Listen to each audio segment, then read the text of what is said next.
Alrighty, everybody. This is the demonstration, live demonstration we're doing here for GMT. The game is Navajo Wars, and unlike any of the other videos or demos that we've done of Navajo Wars, this time we're doing two things very different.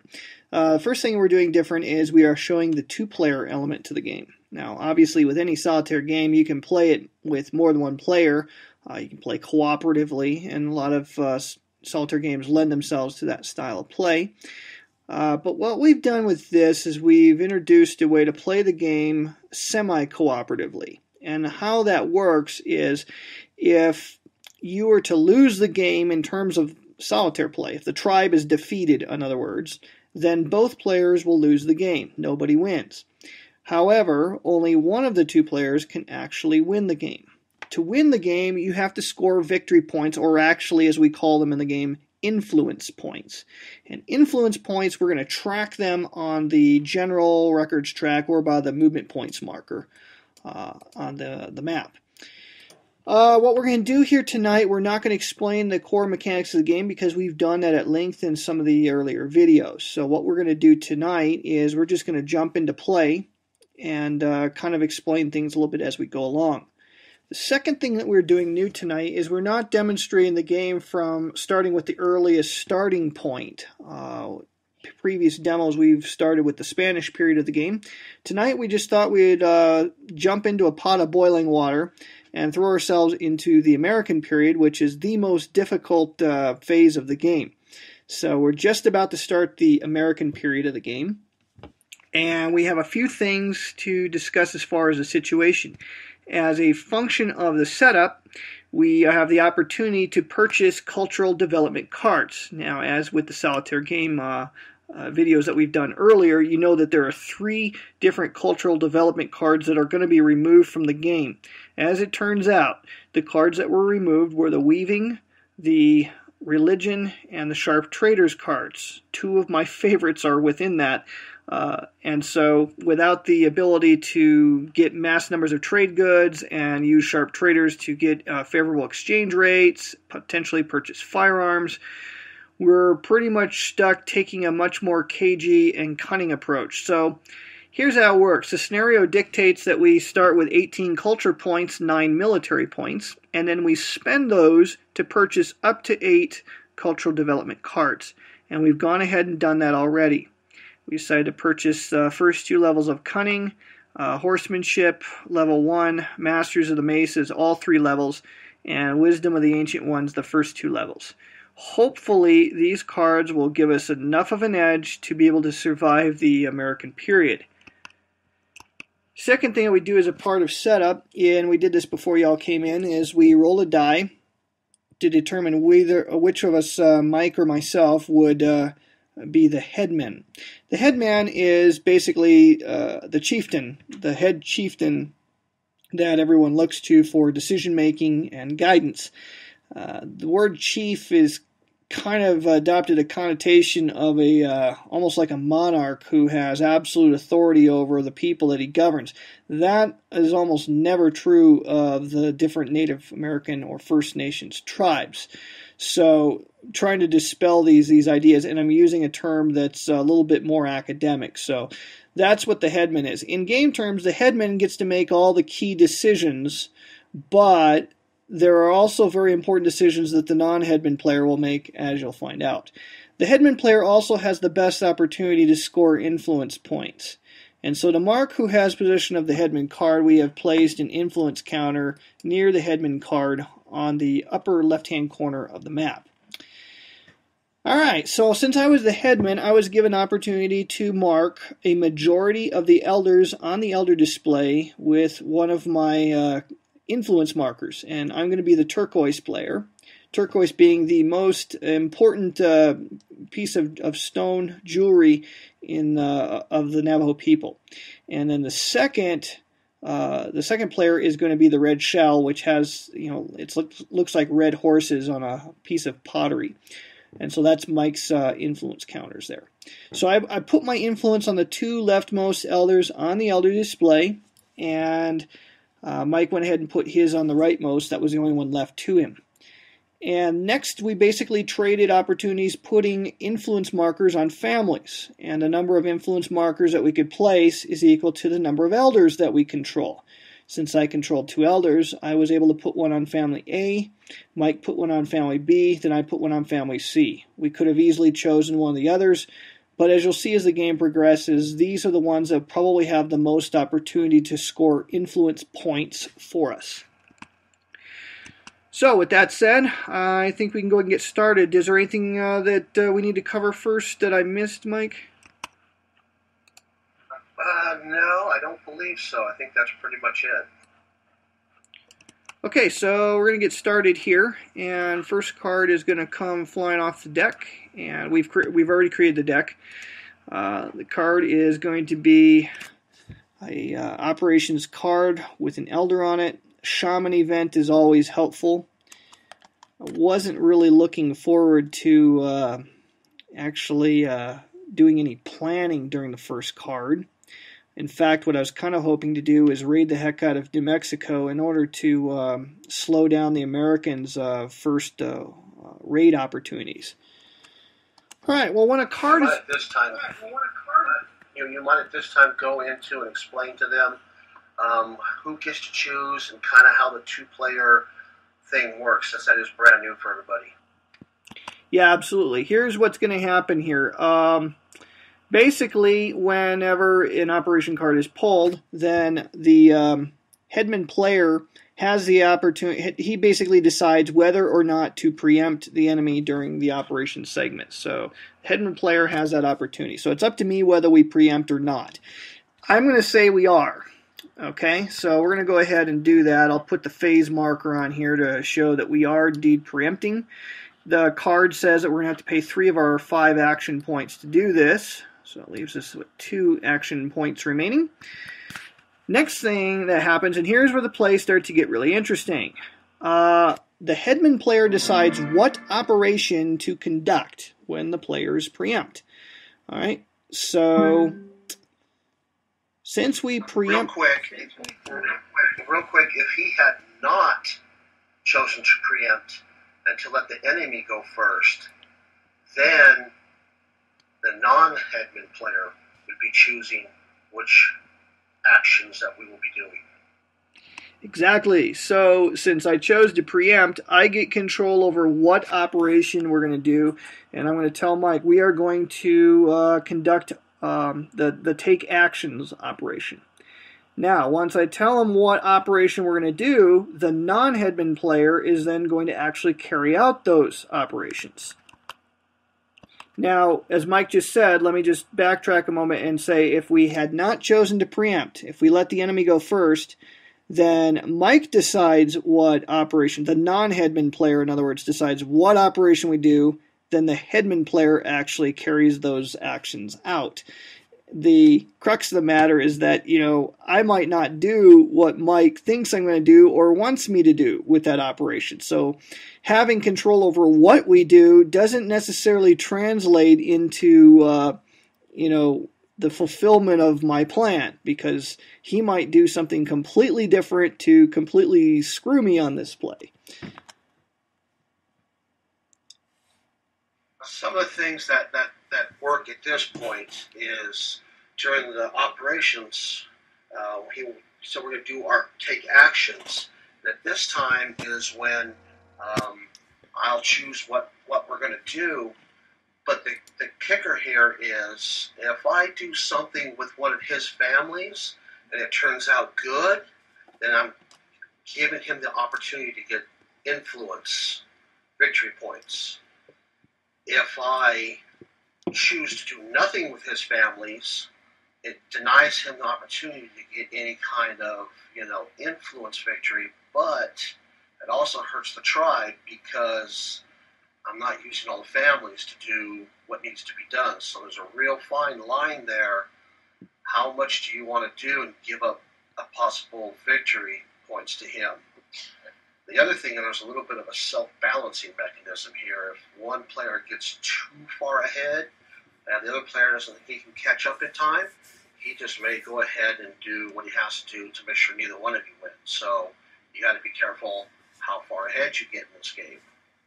So, with that being said, we're going to start with we're going to raid New Mexico with Family B. Now, normally, Family B would be able to wouldn't be able to get to New Mexico without a horse. If he had a horse, it would cost 1, 2, 3, 4, 5. He could only raid one time anyway. You can raid from anywhere once. Doesn't matter how far away you are movement points. So I'm not going to give Family B a horse, but I'm going to go ahead and do one raid with them. So Joel, why don't you pull out a cube and see what we get? Roger that. Okay, so I'm pulling a cube for Mike's raid. It is a white cube, which is going to do a number of things. First of all, for the tribe's benefit, it is going to give us another sheep counter. So I'll go ahead and put that in the resources box to add to the already 5 sheep that we start the scenario with. And then Mike has the opportunity then to take his influence off of Family B in order to score a point. Which he does.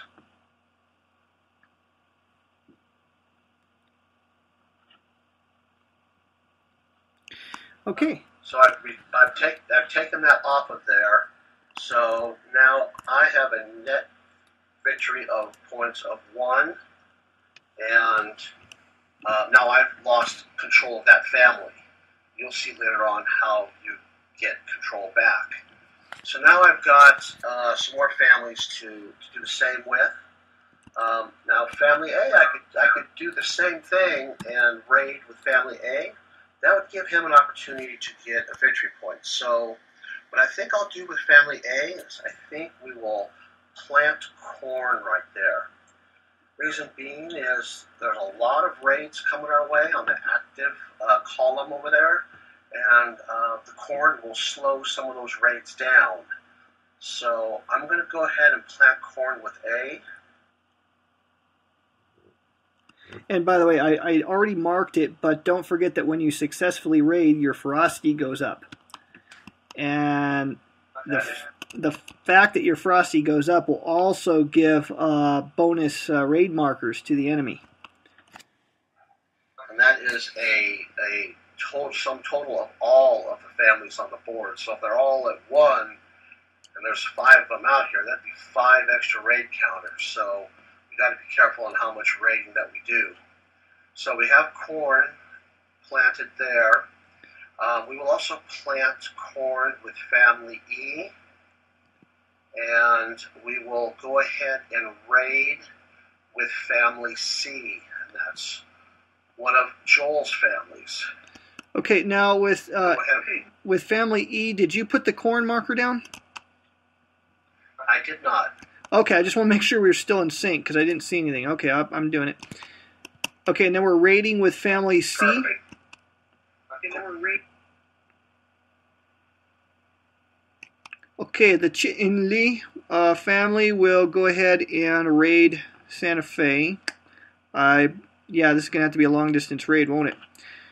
And the raid pull is yellow for slaves.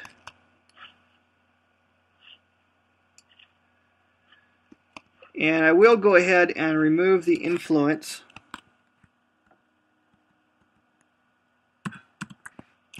And that will basically take away Mike's points. So whenever I get influence points and the marker is on showing his influence, basically my influence takes away from him. That just saves us room on the map and lets us just use one marker to track the victory points here. So back to 0. Okay, so Family C is finished because that was a long distance raid. Family D. Now I can do another long distance raid with this family, and it won't. I don't have any worries that I'm giving victory influence to Joel. So we'll go ahead and do another long distance raid with. Okay, so we'll pull the cube for D. It's a black one. All right, since there is no... Now this is a good time to talk. This is a good time to talk about who who actually makes decisions. Like this is a black cube, which means it could be a horse or a sheep. It's our choice. Well, the headman player makes those decisions. So this is Joel's decision what we take. Yeah, and with all of the drought that's on the map at the present time, sheep are going to be at a premium because we can use them to feed our people. There's only one sheep counter left in the out-of-play box, so we'll go ahead and pull that last one out there. Arnold, you asked the question, did you guys mention what are the end game triggers? The game ends if both culture and military points are at 0. That immediately ends the game. The other end of game trigger is when the Kit Carson rope thrower card is pulled.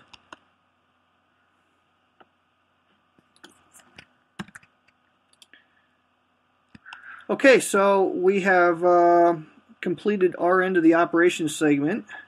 So now the enemy is going to begin doing stuff to us, as in the normal solitaire game.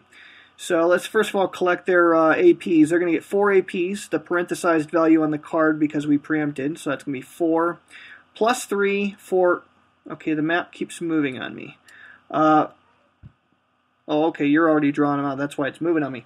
Okay, so we're going to get 4 APs for the card. We're going to get 3 more for each of the red cubes in the subjugation box, minus 3 for the 3 cubes in the rated cubes box, and then we're going to roll a die as per the current active event, the Army of the West. And they're going to get more APs from that. So throw 4 more of them in there. So this first raid is indeed going to hit us. That is, unless it flips over. So a total of 8 enemy APs available. We next roll 2 dice. 2 and a 4. And it reveals a weaker raid in the 2 spot. And 4 reveals a Recover New Mexico instruction. So first raid is going to be taking place here with 7 raid counters. Or 7 of our AP counters here are going to turn into raid counters. 5, 6, 7. We put them up here in Santa Fe. Flip them over. And then we add bonuses. The enemy raid flowchart will add bonuses to it. Plus X, where X is equal to the number of the sum total of your tribe's ferocity. So if you look at the ferocity rating, which is the red number, the bottom right of each of the on-map family counters, and family D, C, and B each have a value of 1. All the others have 0. So we're going to add 3 more raid counters.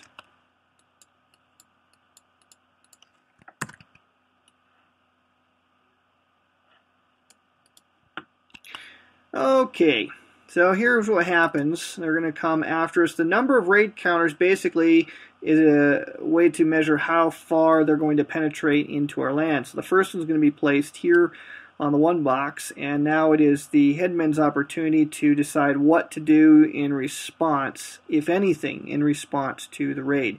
Mike, I'm in favor of putting a harass counter in box number 2 for the expenditure of 1 action point. What do you think? Yep, absolutely. We have 2 APs available. I think that that's a good expenditure. Now we only have 2 harass. Take that back. I think the Masters of Maces gives us 2 more, and I forgot to collect them. So let me do that now. We actually have a total of 4 available harass counters. So we're going to use 1 of those. We don't have enough action points to use all 4, but that'll help us a little bit. Now here's what harassment does. When the next enemy raid counter goes to be placed, they have to put 2 counters on top of a harass counter. So it slows them down. And we can choose to do something again. Now the question is a little bit difficult. Do we just pass here, or should we put a second harassment down in the box number 1 of San Juan? Because I know he's going to hit family A next, and the corn's going to slow him there, but presumably we'll be able to evade successfully.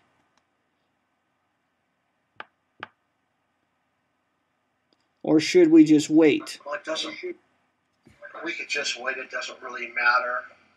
It's going to get into one of those 1 boxes, and then we've got another box we can use. We have 1 AP. Do we have any trade goods? We didn't start with any, no. That was the downside to not opening with a planning action. I would have liked to use that shaman too. Yeah.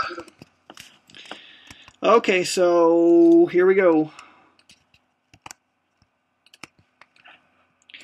There's a corn counter in Family A's box, so the enemy has to put 2 counters there as well to enter that area. Basically, the time that they take to destroy our planted fields and food caches distracts them from the overall search and destroy mission.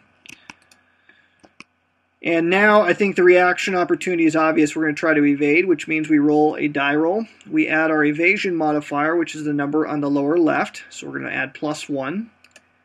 And the number, the resulting modified value, is the box number that we can put our family in. So 4 becomes a 5, so Family A scoots deeper into Shiprock territory, away from the enemy columns. And now the enemy has to decide what to do with their other raid counters. Now, to go after Family A is actually, if I move the counter over here, you can see it's in box 5. The movement point cost to enter that is 5 movement points. And then there's 4 movement points to enter box 4. So in order for the raid counters to get to Family A, they'd have to spend 9 movement points.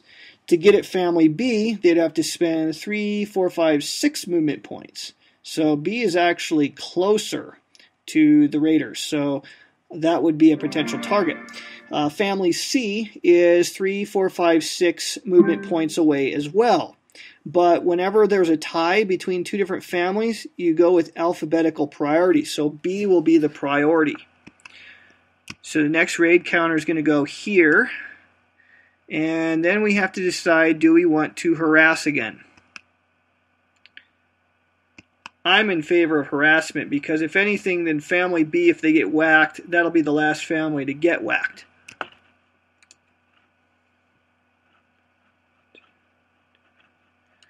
Wait a minute, make sure I'm counting it right. Potentially they could place 1, 2... No, actually, we don't need to harass there. I think that's as far as they're going to get. So we'll just pass our opportunity. Does that make sense, Mike?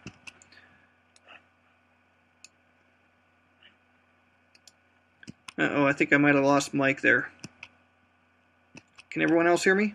I'm back. Oh, okay.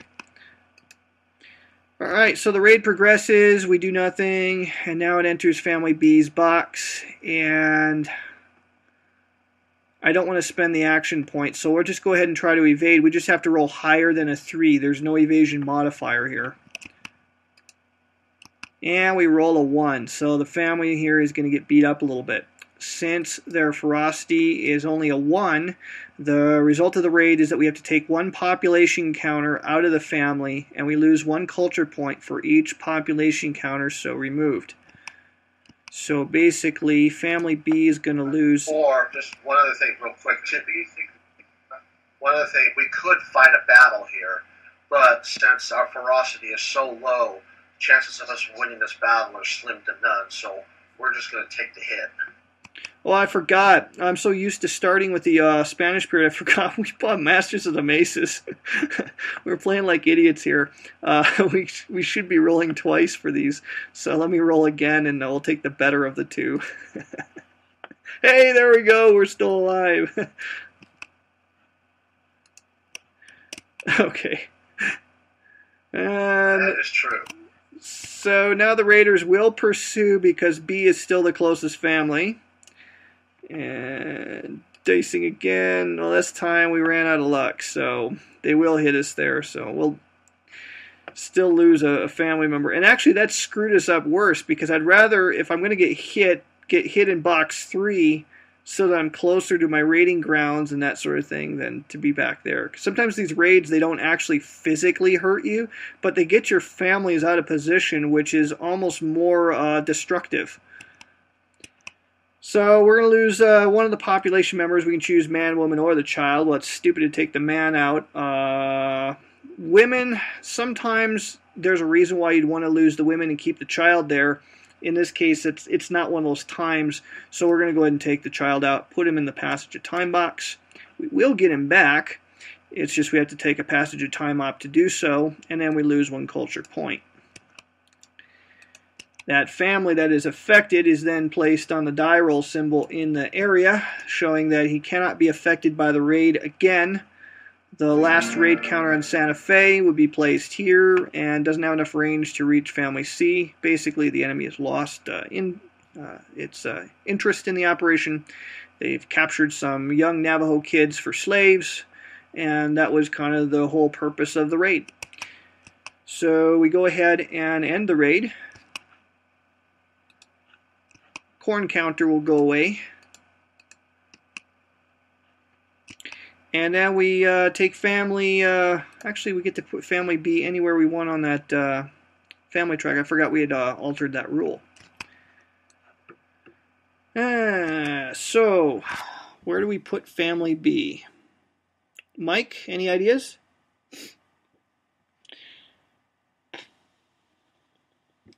I know we got a raid coming after us, so I'm inclined to just go ahead and keep him way back here. Because I'm looking at that next raid. We definitely want to be 3 or less, so the planting of the corn's easy. I like actually box 2. We can get us a chance to get away, and maybe, if we have some corn planted, I would say 2. Okay, it's just that we don't have the APs to preempt, and the other raid's going to come after us before we get a chance to act. I'm inclined just to leave him at 6, make sure he's not a target, because he's less prone to evade. Well, I'm the headman, so I'm putting him there.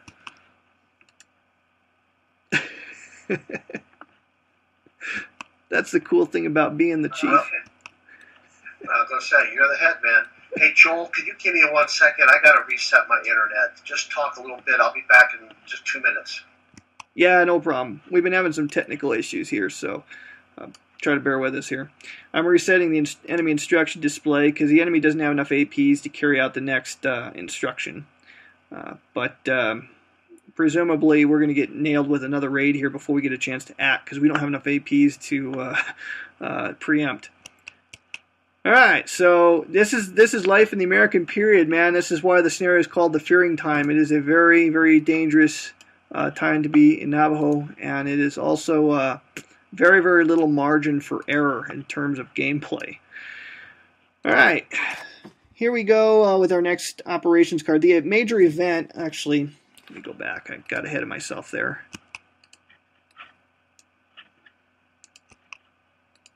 Forgot we had not done the major event on here, but it's not going to happen because we didn't undertake a planning operation. We do need to do the minor event, which is a minor enemy posture change. So we're going to, it's the symbol down on the bottom left of the card, of card 15. We're going to roll a die, and then the number 3 means, lovely, we're going to swap these 2 instruction markers, which means that rumors have reached us from our traders abroad that the Ute are talking about raiding the Dinétah. So then the Ute are coming after us as if we didn't have enough troubles. Alrighty, and we discard that card. Now we're on to card number 2. So here we go with the next operations card. Now this is actually a very cool major event on this particular card. And oh how I wish that we had 1 AP. Now if our non-headman player, and we won't talk about what his name is, let's just call that player Mike, for lack of a better term. If he had saved us 1 AP, you better be careful, I'm back. If he had saved us 1 AP, we could have preempted on this card here and been able to do something before the enemy hit us, but nope. So the enemy's going to hit us first here. So we'll put the marker here. Enemy's going to hit us first with 4.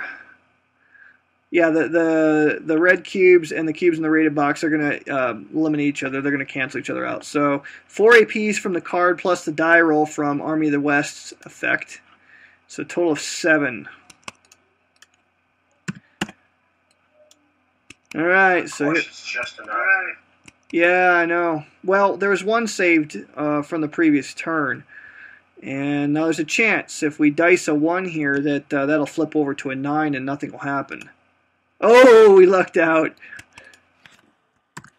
So counter on the topmost area of the enemy instruction display flips over to a 9 raid. So the enemy doesn't have enough instructions. That gives us a little bit more breathing room. And it turns out our spies, our scouts from abroad, they told us that the Ute were coming after us, but they were apparently mistaken. Instead, the enemy is just planning to introduce more traders with whiskey into the Navajo country in an effort to subvert the natives. So that instruction flipped over. So very cool. Here we go.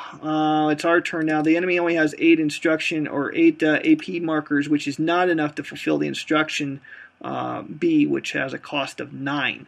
So very cool. We get to avoid all of that ugliness. And we get to go first. And since we did not preempt, Mike gets to decide what we do. Okay, Joel. Well, planning, get us some APs back so we can get some harassments down. Plus, that child, being able to put that into our hand is very tempting. What do you think about planning? Yeah, I don't think that's that bad of an idea. I know that we would have enough food if we wanted to do a passage of time and get those other children back that we already have out there, but I don't think planning's a bad idea. The only problem with planning is it is going to cause those cubes to reset. That's my only qualm there. Yeah, that is true. They will reset. The next rate is an 11, which is pretty high.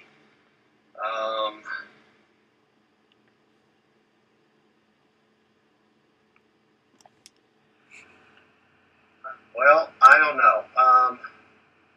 I hate to get those to move, but those harasses would be really nice to be able to use. By using all 4 of those, we can eat up 8 of that raid. True enough. But the other thing we could do is you could take actions, pass with families E, D, and C, and you get 3 of your, you're going to get 3 APs back from that, and then you could raid with family A and or family B. Of course you like that idea, because that's a victory point for you. Well, I'm just saying, I mean, it helps the tribe. The fact that it helps me is purely incidental. Oh, absolutely it is. See, that's a really cool thing about this 2-player thing. In a normal game, it's pretty, solitaire game, it's pretty cut and dry. But in this one, there's a little bit of, intertribal diplomacy going on. Well, between the two, which one do you think would be more useful? Actions or planning? I think actions. I don't want those cubes to reset. Yeah, I hear you there. All right, we'll go ahead and do planning. Bummer. All right. So here's what happens with planning. No, I'm sorry. I'm sorry, Joel. I mean actions. We'll go ahead and do those. Roger that. Okay, so I'm going to go ahead and stick with the plan I told Mike. Let's take families E, D, and C and pass with them. Now, in order to gain an action point from passing, you have to be in a box with a value of 3 or less. And for those of you that aren't as familiar with the game, you always use the unparenthesized value unless specifically told to use the parenthesized value. Typically, that has to do with using horses. So in this case, we're going to get 3 APs back. 1, 2, 3. And then family A is going to go ahead and do a long distance raid on Santa Fe. Watch me pull something ugly. Oh, cool. Got horses.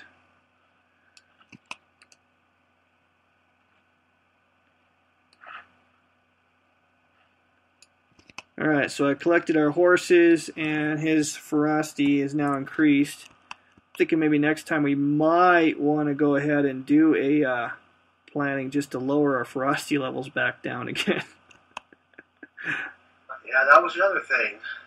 Now you do have the opportunity to do influence if you want. Oh yeah, I'm doing it.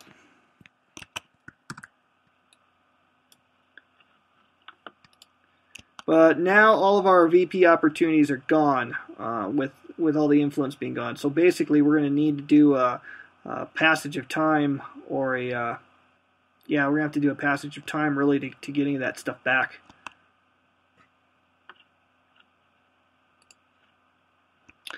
What to do with family B?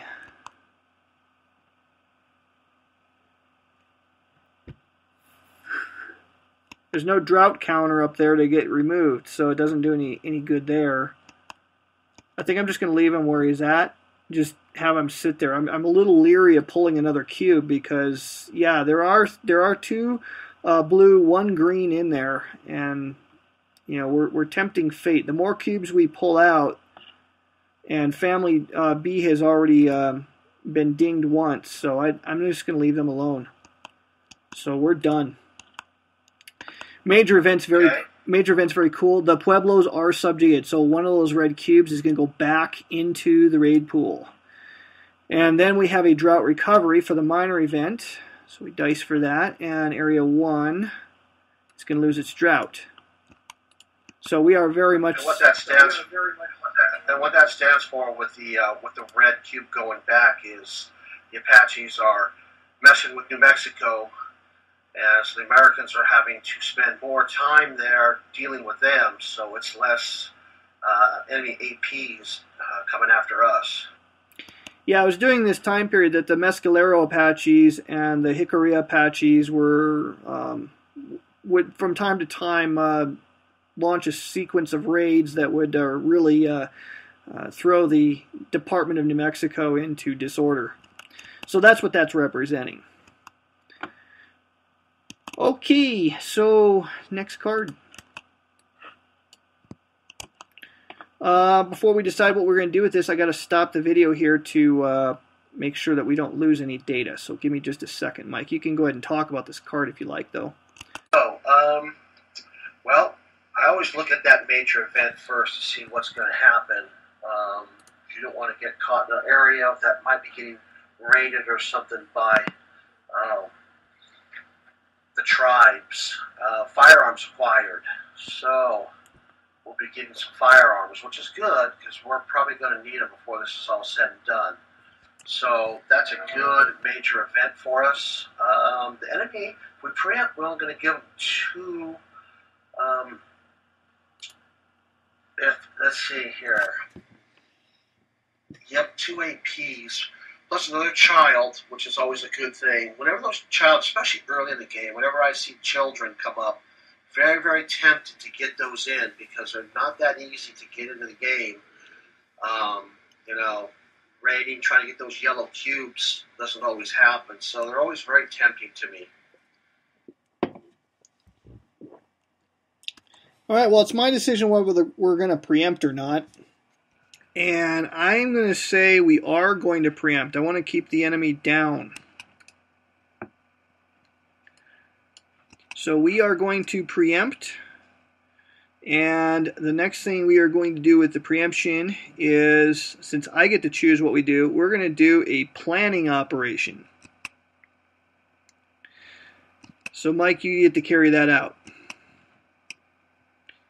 Now, it's during a planning operation that we get to, there's a special new elder action in the 2-player game whereby you can use your elder to place influence on a family. So that's how you get influence back on a family, is through a planning action. Now, you may be wondering, how does the other player become the headman? Well, the answer is, as soon as a passage of time operation takes place, the headman card is passed to the other player. Okay, we need to collect our 3 APs for having 3 elders in the elder display, and then they will all move to the right.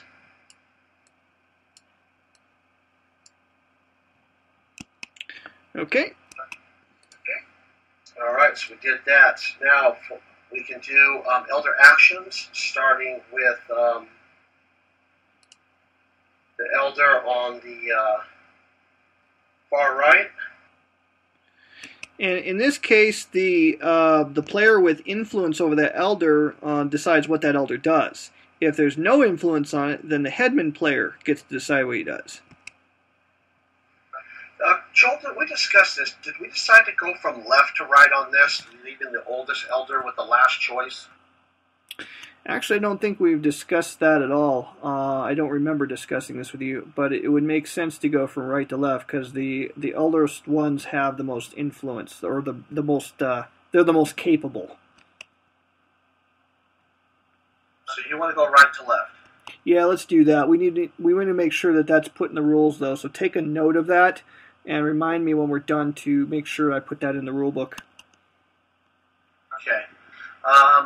So again, this is another part in this game where the two-player game. I mean, what we should be doing here possibly is getting our culture points up. I could try to do a 1-for-1 swap.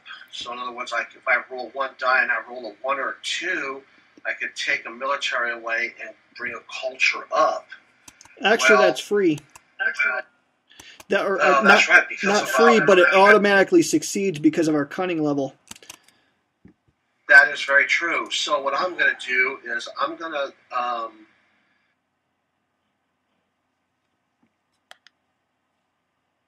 yeah, Wisdom of the Ancient Ones is what's allowing us to do that. Level 1 lets us convert without a die roll. It succeeds automatically. Which I'm probably going to use my 1 influence to get influence over one of the tribe members, one of the family members. Because if I don't, if I go ahead and do that, I leave 2 opportunities for Joel to roll to possibly get like a 3-point lead on me, and I don't want that to happen. So I think I'll leave the doing good stuff for the tribe to Joel. So I'm going to roll 1 die and see if I can gain influence over one of these families. And there's a -1 modifier due to Wisdom level 2, but that's still not enough there. Nope, not enough. So the mine is done. Yeah, I'm going to go ahead and try to lower the ferocity of Family C with my Elder, and I need a 1 through 3 to succeed. Just enough. Now, since we have less than 5 culture points, by lowering the ferocity of Family C 1 level, we gain 1 culture point back. And by lowering the ferocity, we diminish the enemy's aggressiveness during raids. Now, if we had a player that was thinking about the game and our tribe, we'd do a 1-for-1 swap with that last elder. Yeah, I know. I'm considering. Do I take a 30% chance of getting influence on somebody? I'm going to actually do that. 1 to 2, I'll get influence on Family A. Hey, how you like that? All right, it's time to throw this game. Oh, come on. I'm only ahead by 1 point. Just kidding. All right. Then we can spend action points, Mike, to get some trade goods. You want to spend any of those to get some trade goods for us? Well, we can. Or the harassment's more important at this point, within the 9 and 11 coming our way. Okay, it's your call. Well, I tell you what, we could do 1, put us down to 4. That'll allow us to still use. Well, you know what? Though we could always spend. How much does it cost us right now with our text to get action points? Let's see here. I don't think that we purchased any of the techs or culture cards that give us that advantage. I think it's cunning level 3. I don't have it in front of me. Is it 2 to get 1 action point?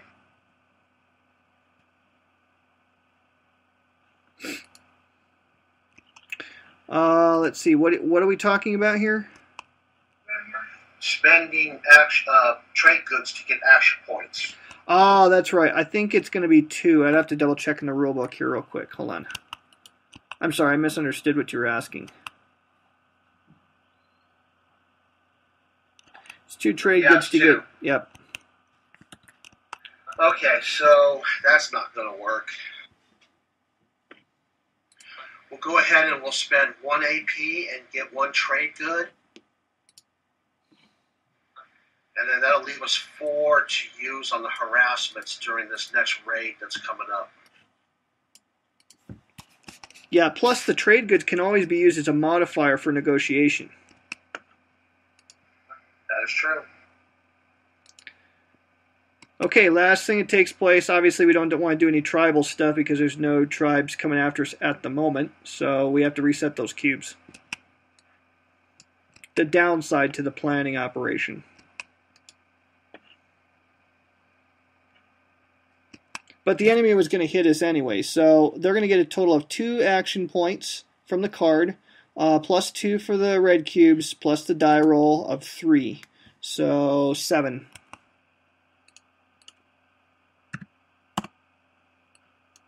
So yeah, there's a lot of evil that's going to happen here.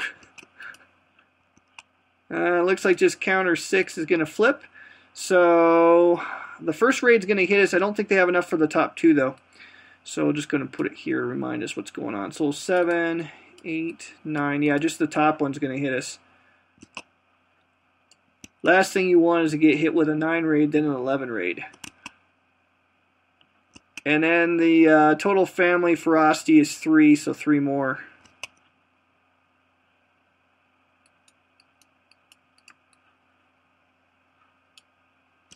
Okay, so we got a sizable enemy raid coming after us here.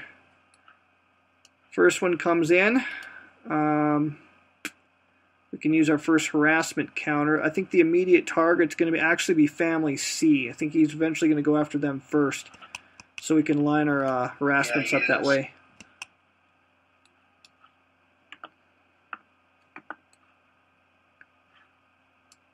All right, so next one comes in. We harass again. Let's see here. Let's do the math on this thing. 1, 2, 3, 4, 5, 6, 7. So we've got, yeah. I'm thinking we do here. All right, now what? We can harass one more time. Actually, 2 more times.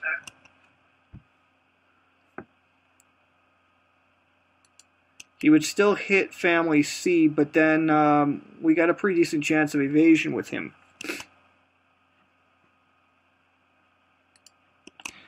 Let's go ahead and use them. We bought the APs for a reason. Let's use them. I mean, the risk that we take is we won't be able to preempt on the next card, but we might be able to avoid all the ill effects from this particular raid by just harassing the columns.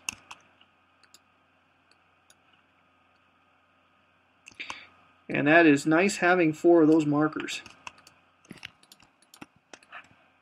Yeah, it eats up that raid. Yes, it did. All right, here they go. They're going to hit family C. Now, the reason I went after C is because C was still closer in terms of movement points to this box, the 3 box of Shiprock, than family A was. All right, so here we go.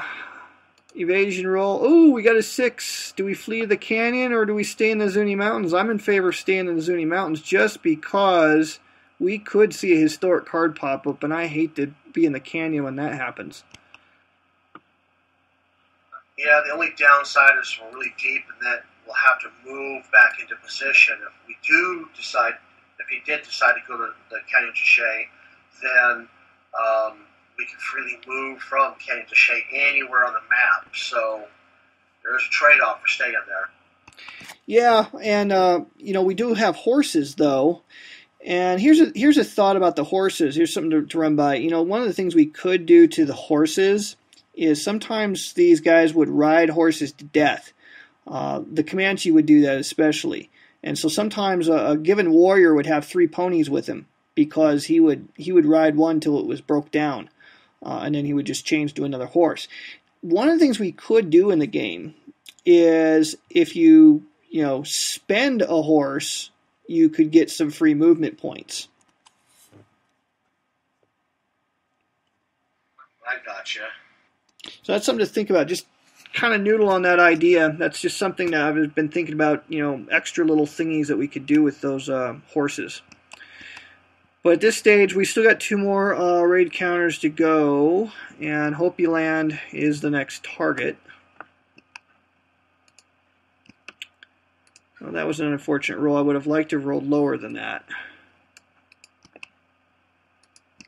Well, that's pretty much going to do it. There's not enough raid counters to go around. The next target will not be Canyon de Chelly. They will only target Canyon de Chelly when there are no family counters left in any raid boxes. So the next raid counter would actually go here. They would finally go after family A, but they don't have enough movement points to get there. So we've effectively thwarted the entire raid. Now, they did enter a family's box, so that clause about placing an outpost, I believe, is negated, correct? Just double checking that. Yes. Yeah, now if we'd harassed them enough where they never even entered a family box, the cost of that is they'll decide, hey, the land is secure enough to build an outpost out here. And that's never a good thing. No, that's not good. Okay, so that was an uneventful raid. The kind I like. And they don't have enough APs to do the next instructions, so we reset. Major event is uber cool. We get some guns. Can never have too many guns. Firearms give us a big boost in battle, which you need against the Americans. Otherwise, you are severely outgunned.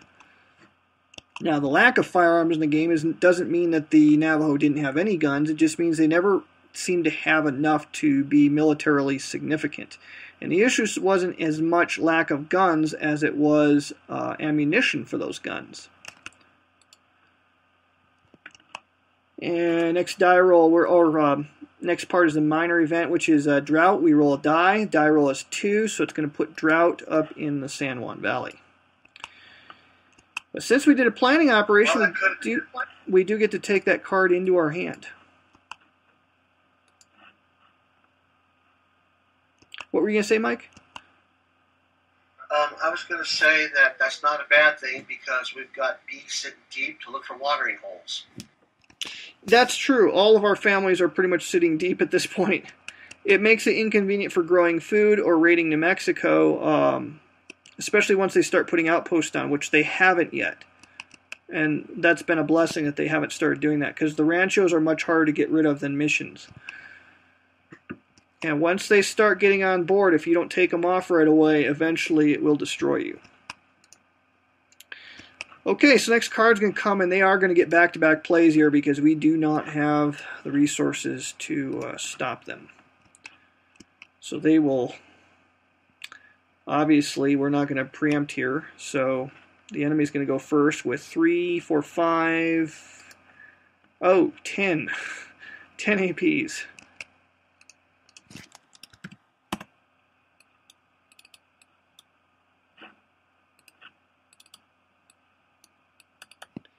Okay, and then we dice. The Utes are going to come active, too. Oh yeah, they're coming after us. Alright, big raid 11 coming up. With 3 bonus.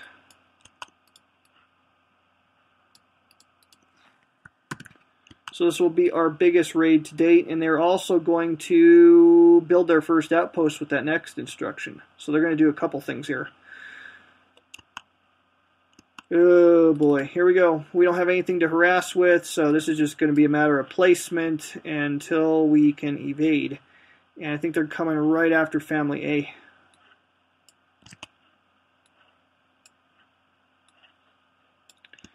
Family A tries to evade. Oh, okay, now tough decision. Well, I guess maybe not as tough as it should be. He's going to go back to the canyon. I'm going to throw him way in the back of the canyon. Absolutely. If there are fewer raid counters or another family, more, closer that can lead them on a wild goose chase, but there's no other families around to lead them on a wild goose chase.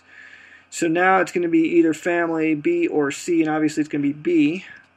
They're going to go all the way to the back of B to find them.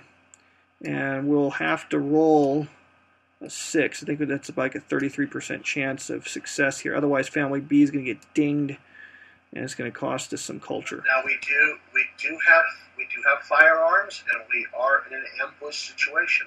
But we don't have the APs for an ambush. Ah, this is true. We are at 0. If we used our guns and our horse, we're fighting on equal terms with the Americans.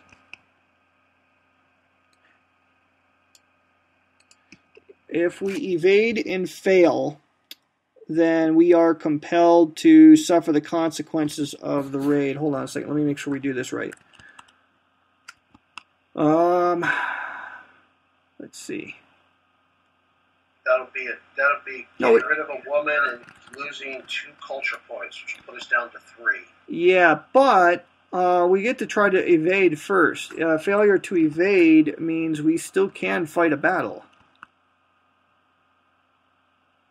This is true. So there's no cost in doing that. We'll go ahead and try. Okay, so we didn't get the 6. Now the question is, do we attempt the battle or just suffer the consequences? I say we're on equal terms with them. We got the firearms early. We've not seen any traders intruding on our land yet, so there's a lot of traders left in there that might put more firearms out there for us. So I'm thinking aggressive. Let's go ahead and fight them. So you are the headman player. All right, so here's how it works. We're going to spend the firearms token, so it's going to go into out of play. And what happens is, I'm going to look up the battle table here so we make sure we do this right. We're going to add modifier. We're going to roll die for ourselves and then for the enemy. We're going to add modifiers equal to the family's ferocity. We're going to give this family a horse. So Mike, can you drag a horse into their box? I will. And then we're going to get +2 because of the firearms that we're using for this. Now the Americans were actually not on equal terms. They're going to have a +5. We're going to be +4. And then we're going to look at the differential between our die rolls. So first die roll will be ours, and you can't roll any better than that. And so that's a modified 10. Now they're going to roll a die as well and add 5. And they have a 9. Now the differential is 1, +1 in our favor, and it occurs in raid box 5 or 6, so the result is a family victory, +1 ferocity. So our ferocity went up, but they were victorious.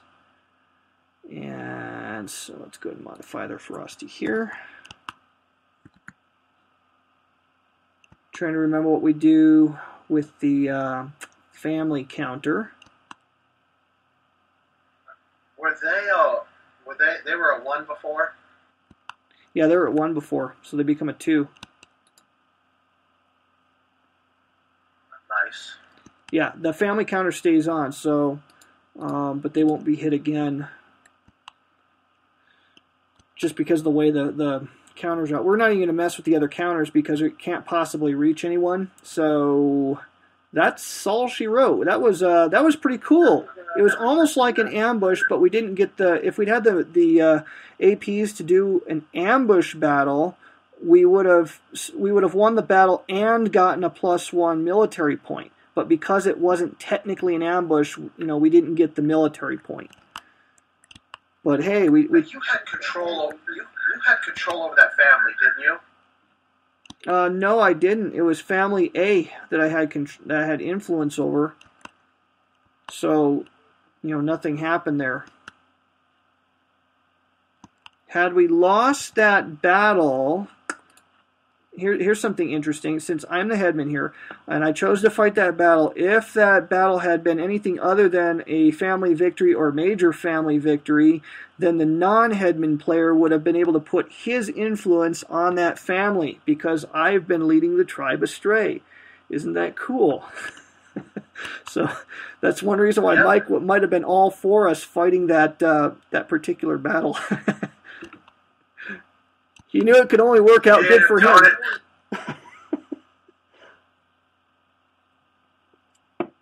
All right, so that's the end of that raid. All right, there's more goodness here to do. The Subvert the Natives cost 3 APs, which they have, so let's put those away. And what that's going to do is you're going to lose 1 AP for each, or 1 culture point for each enemy outpost that's on the map, to a maximum of, actually you're going to lose a number of culture points equal to the APs you spent to a maximum of the number of outposts that are on the map. Well, there's 0 outposts on the map. So what that means is they're going to build an outpost. And the Americans always build ranchos. And it's going to go into box 1 of Shiprock. It always goes in the lowest numbered box of a raid track, which currently does not contain any outposts.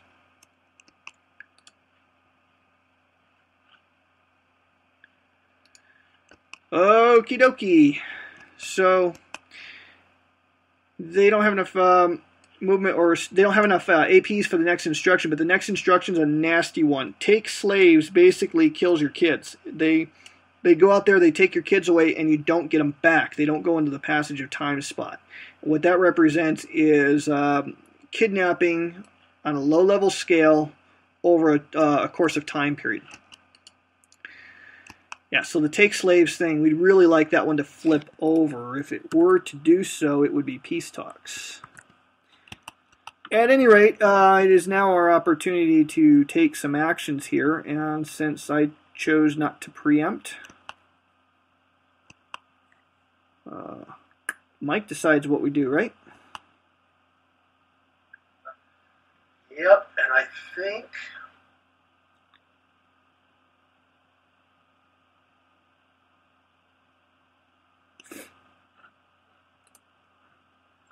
How are we looking food-wise?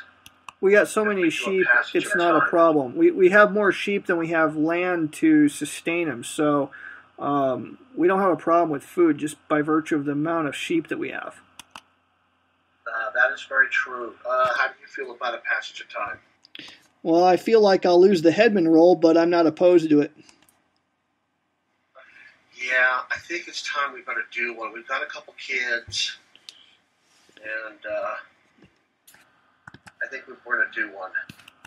Okay, let me walk through this, make sure I do this right, because once again, I just wrote the rules. I don't actually know them. Well, ain't that the truth? We're going to go through the passage of time normally. Yeah, and then the headman card switches over to you, right? I know how to do passage of time. It's just I couldn't remember where we put the transfer of the headman role. Okay, so I actually execute the stuff. We have one additional thing. After completing all passages of time steps, remove all influence counters from all elders on the elder display. Then the current headman player places, the non-headman player places influence counters on elders on the elder display, so it gives him the majority. All right, roger that. Okay, so what we're going to do is we're going to take all the animals on the pop display in the passage of time and put them back in resources. So put our horses back there. Next thing we're going to do is we have to feed animals, and each area can only containing at least one family can feed one type of each animal. So we have 1, 2, 3, 4 areas occupied by at least one family. Canyon de Chelly has 2 of our families. So that means we can only sustain 4 horses and 4 sheep. The rest will surely die. And so what I'm going to do is I'm going to take, before we actually execute this, and I'm going to trade 3 horses for 1 trade goods. And that was a good... That can be done at any time during the game. Yep, even just before you're about to do something here. So instead of these guys just dying, now it has to be 3 of a kind, so... You know, I diminished our stocks of horses, but you know what? We're going to get one of them from breeding in just a moment anyways. Exactly. And I'll do the same thing with the sheep. We're going to have to burn some for food, but again, not a huge deal. That gives us our 3rd trade good. So now we have our full trade goods, and we have a reroll opportunity by having 3 trade goods. Alright, so all of our animals are fed. Yes, yep.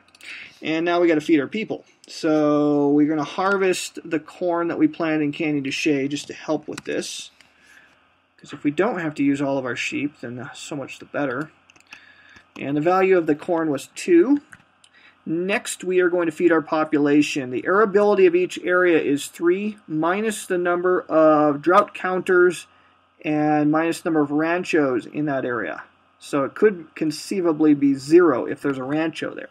And the reason for the ranchos hurting arability is because they were taking all the good grazing ground away from the Navajo flocks.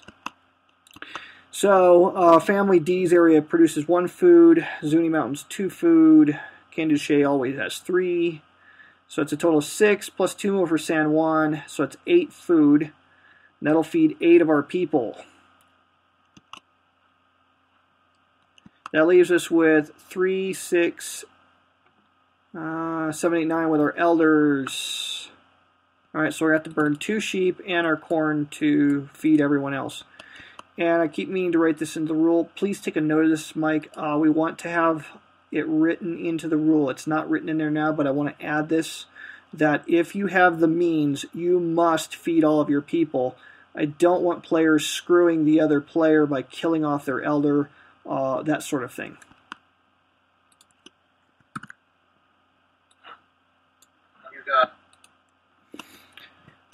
Alright, so yeah, our animal stocks went down a little bit there because of the drought. Obviously, if we planted more corn, that would have been helpful, but the raids really make maintaining any planted fields very difficult outside of the canyon. So, next thing we're going to do is breed our animals. If we have at least 1 animal in the resources box, we can get 1 more of that animal. So, we're going to get 1 more horse, and we're going to get 1 more sheep.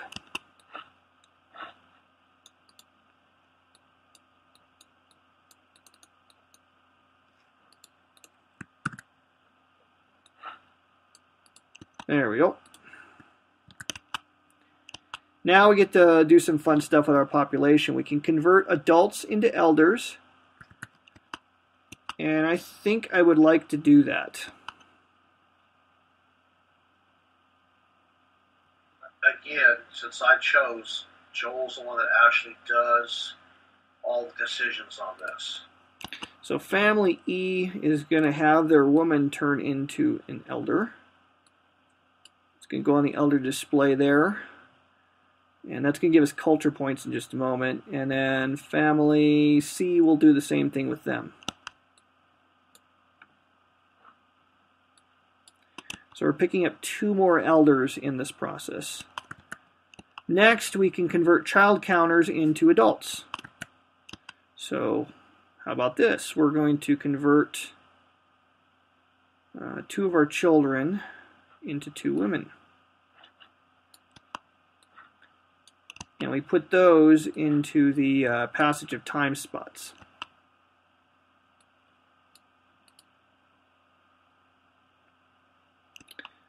Okay, I'm tempted to create a new family. Let's see, we have 1 card in our hand.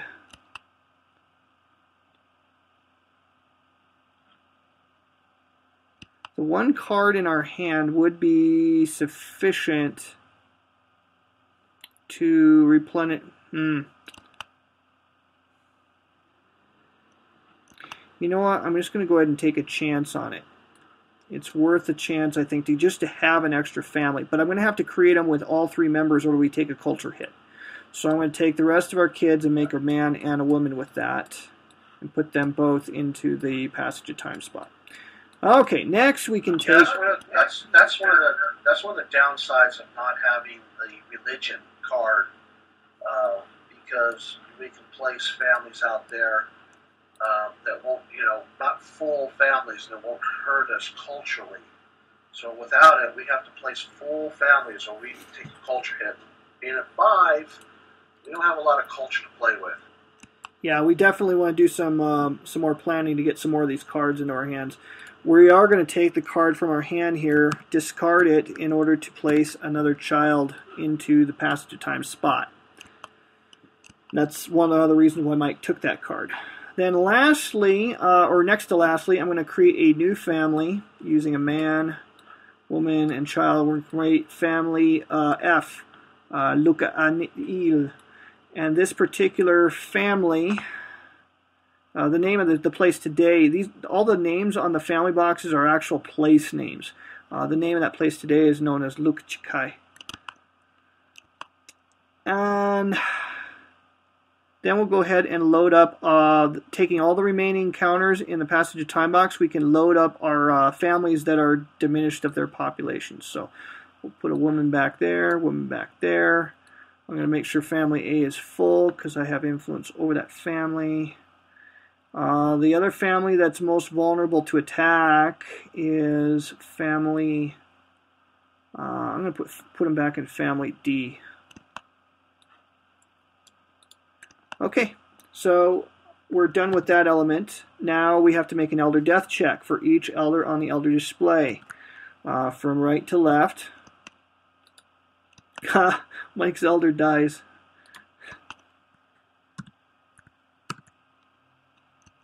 Make sure we did that right. Isn't there a, make sure there's no modifiers on our cards here for elder death checks. I think there's one card that does that. Oh, we haven't bought it yet. It's wisdom level 3. Yeah, of course. All right. Now, if Mike was the headman, he would be able to say, you know what, I'm spending our 3 trade goods to re-roll that. But since he's not, he doesn't have control over those trade goods unless I agree with it, which I don't. Well, just remember, Joel, all those are going to go away. All those influence on all those elders are going to be gone. That's true. That is true. All right, next elder lives, and the next elder lives. So we survive with 4 elders, and actually that is going to hurt me more than it's going to hurt you because you get a control over a majority of them. That's right. Yeah. All right, so then all of the corn goes away. Well, we already did that. And then we roll for land recovery. Area 5 loses one of its drought counters. And then we do this stuff for the 2-player game, which is we remove all influence from all elders, and the current non-headman player then basically becomes the headman. All right, so Mike then gets, oh, you know what? We forgot to add our 2 culture for building 2 elders. Just remember that. All right, so now Mike, you get to place your control, your influence on a majority of the elders. That leaves me with only 1. I'll take the 2. I'll take the farthest one to the right, and then the 2 young ones.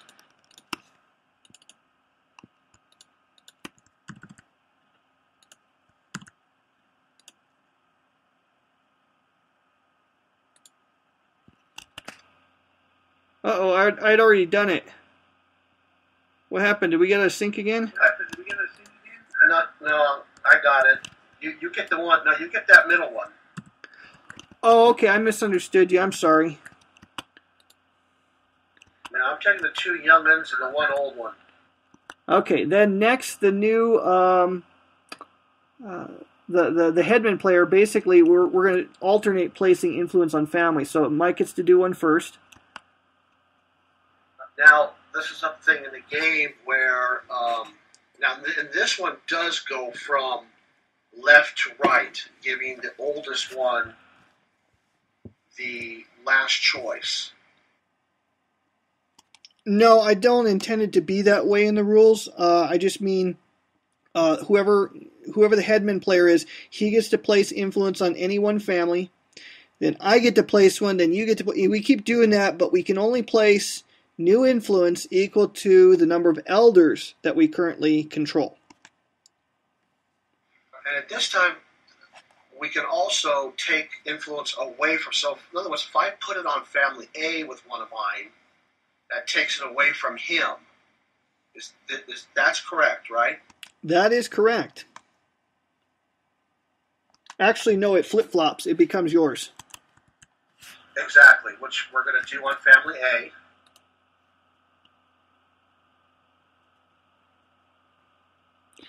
Nasty hobbitses. game has suddenly taken a factional and very ugly turn.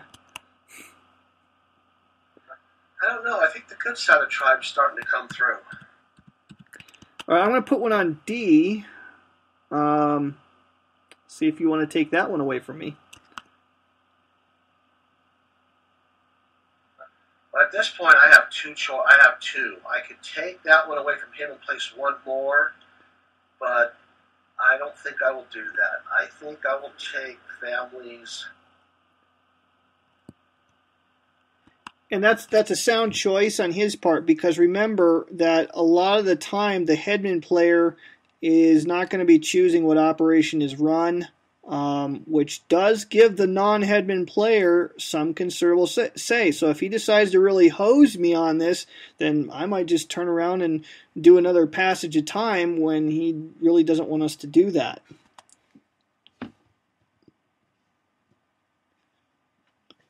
Remembering all along that while we're jousting back and forth here, if the tribe loses, we both lose the game. I'll take F and C. You're going to take F and C, huh? Yep, F and C. All right, well, this just went to TVM14. Yes, it did. Alrighty, so we're done with that whole operation. Now the event is the Ute instruction counters on active column swap places with a counter above it, if possible. There aren't any. Then any on the standby column will swap places with ones on the active column. So there is one on standby which swaps over. So we still keep hearing these rumors from the north that the Ute are coming against us. And after all that land recovery, we still do a drought roll. Area 3 is becoming more droughtful. And I am very doubtful as to whether or not we should plant corn there. Man, oh man. Alright, so that's the card play. Give me just a moment here to reset the recorder, but here's what our next card will be, Mr. Headman. Let me flip that marker, show you're the new headman. Okay, well, while he's resetting, does anybody have any questions? Or it's a pretty close two-player game. It's going to come down to the end where you're making some tough decisions. Usually, deep into the scenario, you're hanging on for dear life to even win the thing, let alone just worried about how many influence points you can get. So it has a very interesting flavor to it.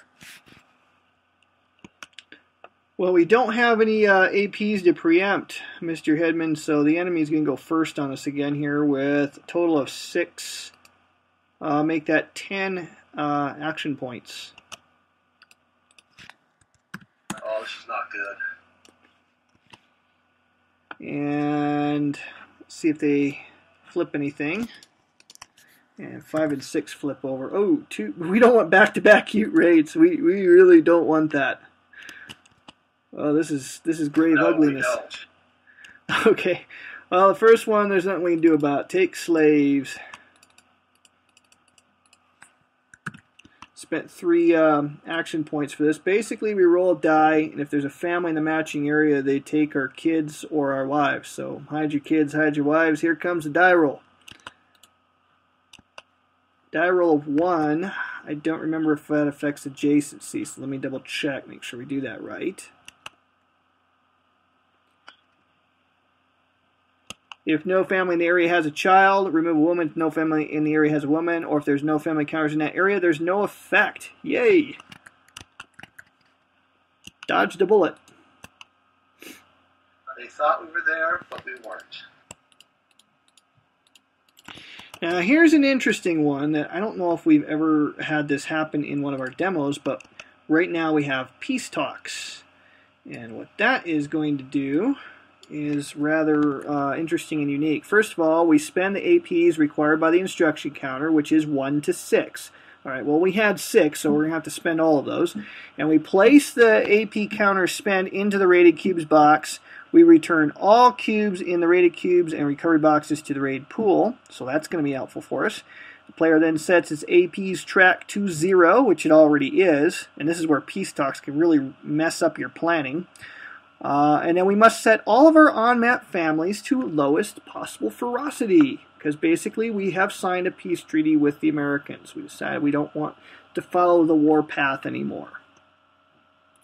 So this is very cool. Now, this effectively then ends the enemy operation segment, even though they still have APs remaining to be spent and could potentially spend them. Everything stops here, and the enemy is then going to have to make a conditional test every time it's their turn to take a segment, and they'll have to dice against the number of APs in the raided cubes box.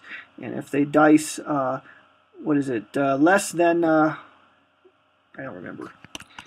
Make sure I say this right so I don't mess this up. It's on the map itself, on the flow chart there. If the peace talks is in play, you make a die roll. If it's less than the number of enemy APs in the raided cubes box, then we remove one AP counter from the raided cubes box, build an outpost, immediately end the enemy's half of the operation segment, which means that they won't actually collect any more APs. On the other hand, if the die roll is equal to or greater than the number of APs in the raided cubes box, then we move all the enemy APs from that box to the available box, place the peace talks counter in the topmost empty box of the inactive column of the enemy instruction display, and then they collect more APs and come after us all over again. So basically, on the first turn that this is in place, there's only a 1 in 6 chance that the enemy will break the truce before we do. If at any point we raid or do anything aggressive against New Mexico or against one of their outposts, then what they will do is they will take all of their APs from the raided cubes box, put it in the available box, and basically we have broken the peace. Generally speaking, it is better for us to break the peace than the enemy, because at least we get to act first. Whereas if the enemy does, then they act first. And so we would prefer to break the peace. The question is, it's kind of a game of chicken. How long do we wait before we break the peace? So every time that they, that die roll successful for them, they're going to place a rancho onto the board, and we definitely don't want that because they're hard to get rid of. And if we get 3 or 4 of them out there, we could be in real trouble. Yeah, I can go south real quick there, but while that's up, it's a real good opportunity for us to take planning operations, because that will give us a chance to collect some action points and be able to deal with the Ute who are hovering on our immediate horizon here. So we leave the enemy instruction display in its current state, and I, the non-headman player, will decide we are going to take a planning operation because I really like this card for that purpose. Yeah, that die roll right there, symbol means that card goes into our hands. We have a choice. We could use it during the passage of time, to place a man, or we can make any die roll a 6, which is always good for us. Yeah, if we run into a critical battle situation, that 6 could mean the difference between life and death. I also like to collect 1s, and here's why. When it's the enemy's turn to fire a die roll at us, you can slap that card down for the enemy. 1s and 6s, they're great. All right, so you go ahead and carry out the planning operation for us. Okay, let me bring it up real quick. Upper left-hand corner of the map, I've got that and the take action stuff summarized. Yeah, okay, so we're going to collect APs for all of our elders. We have 4 elders. That'll give us 4 APs. And the elders will all move over 1. Older and wiser. Now each elder on the elder display will conduct a free elder action. Must roll against a rating, and we do have some modifiers with our cards.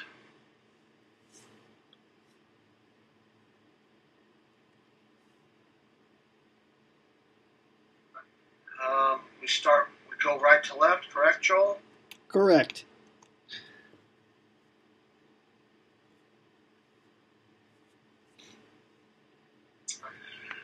Well, I'm tempted to do with the old guy, well, pretty young, but the oldest that we have. We want to take care of these Utes because Ute tribes are going to really mess with us. Yeah, I don't think the elder does that though. Oh, I'm sorry. We have to have a man. Yeah, but you can. I mean, it's going to cost us an action point, so you could, if you want to try to get us another action point with him, you could do that.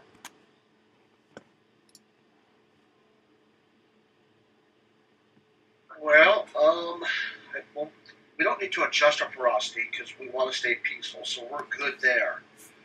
I tell you what, if I roll with my guy, you're going to roll with your guy? Want to both try for it? Yeah, let's get a bunch of APs here. All right.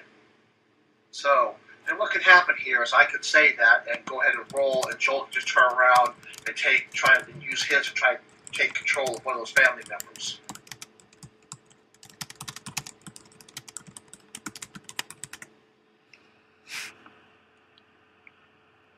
All right. So with the first one, I'm going to do that. Roll a die. Hey, there you go. There's an AP for us.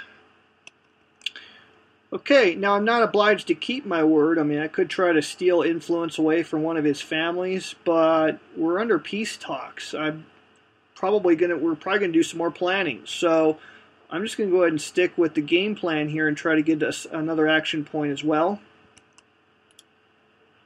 But we failed.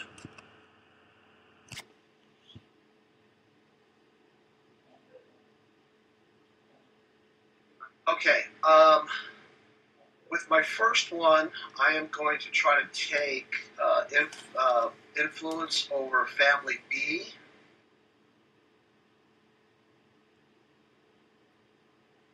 Oh, looky there.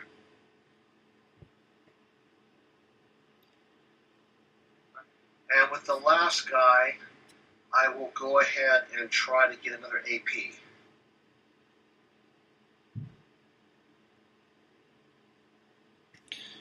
Wow. Very well done. So that's an AP for us, and I got control of a family. That worked out rather well. I see lots of red on that board. Indeed. Well, we have all the trade goods that we can possibly get, so there's no need for any of that, but we probably want to do some tribal diplomacy. Yes, I agree.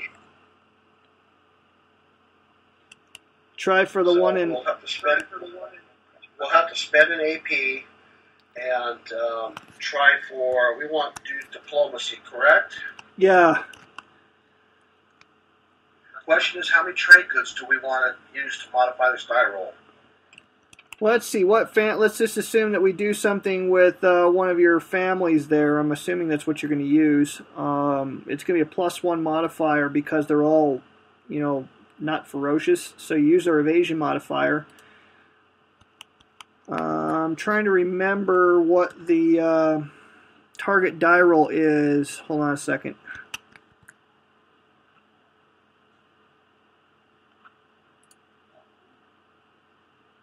I'm trying to remember if we have to roll a 5 or a 6. Yeah, we have to roll 5. All right, so we have to roll 5 or higher, right? So we must roll higher than a 5. So we need to roll 6 or higher. Go ahead. I would say spend them all. All right, we will spend them all, and we will spend them with family B. No. Hang on, let me think here.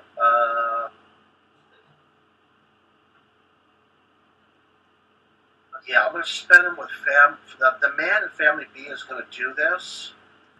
We're going to spend all 3 of our trade goods. So that is a +3 to our die roll, plus our evasion, you say? Yeah, so basically only a 1's going to fail. So we roll a 5. It is good, and we went for the first Ute, the one that's on number 4. So now he will flip. No, he 13 raid side. Is it that, or does he swap? Yeah, he swaps. I'm sorry. So roll again to find out who he swaps with. And by the way, if there's multiple Ute raids in the game, I have had them swap with one another.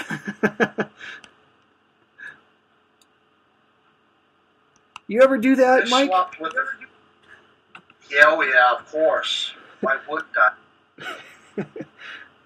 Now, the headman player with successful tribal warfare or tribal diplomacy, I can remove influence off of my family to gain a influence point. Yeah, I kind of figured you were going to do that. Why, certainly. I mean, don't get me wrong, I wanted this to succeed, but there's still a part of me that kind of wanted you to fail there just so that you would lose your influence.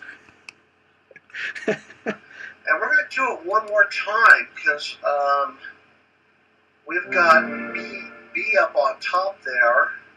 He'll get a +1, so I just need to roll high with him. Alright, did you spend the AP? No, not yet.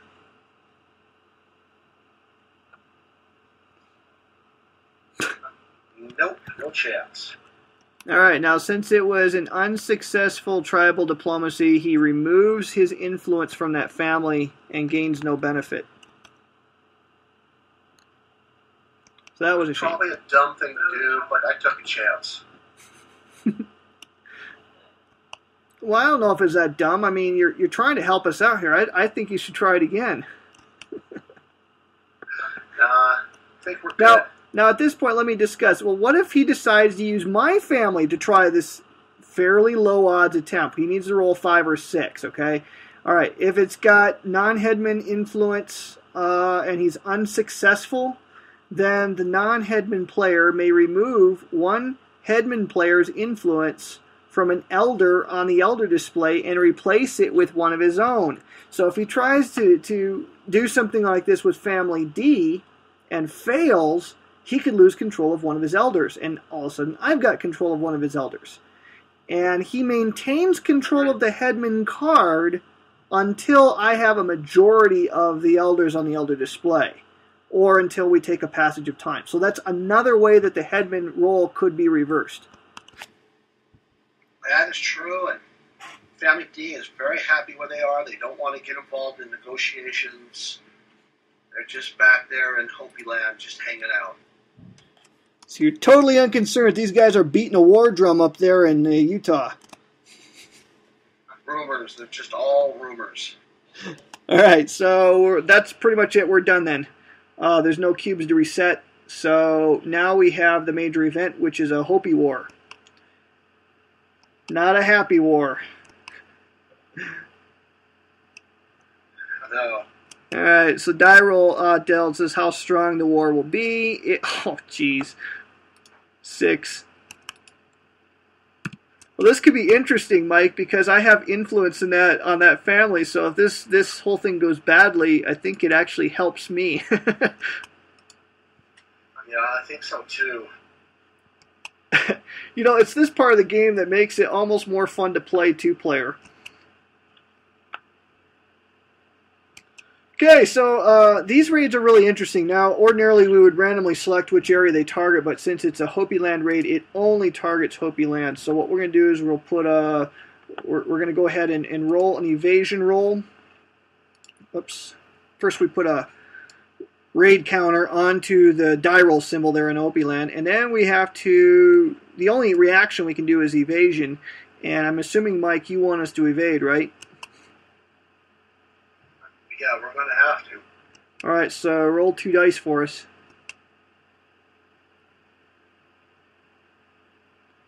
Alright, that didn't quite get us where we needed to go. Alright, so now what's going to happen is the Hopi tribe is then going to roll a die, and they'll modify it by +1 for every raid counter in the Hopi land area beyond the first. Alright, so the first roll, there's no modifier. And if it equals the raid box value that we're in, or higher, then we get hit by this raid. So go ahead and roll again for us. This is just 1 die. Oh, come on. Are you kidding me? Alright, so here's what happens. It has non-headman player influence, and let's see. Yeah, you're gonna get a point out of this, but go ahead and do the successful raid on that family first. Actually, this will have to be clarified in the 2-player rules, but that's what we want. I think this is something we omitted from here, is when a family gets nailed by a raid. No, I think it's in here. Yeah, I'm not seeing it on the table, the 2-player influence and effects table. Oh yeah, you're right. That's an oversight, because I'm assuming that's how you've been playing it, right? That is how we've been playing it. Yeah, that's the intent, is whenever a family with influence gets nailed, then all kinds of bad things happen to the current player. So I'm going to go ahead and take my influence, off of this family and get an influence point.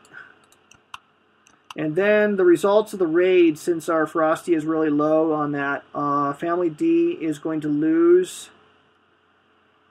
I really don't want to take our child out of there, to be honest with you, so I'm going to take the woman out. Well, it's your call. The reason I would take the woman out is because the child, can be turned into an adult. Yeah, take the woman.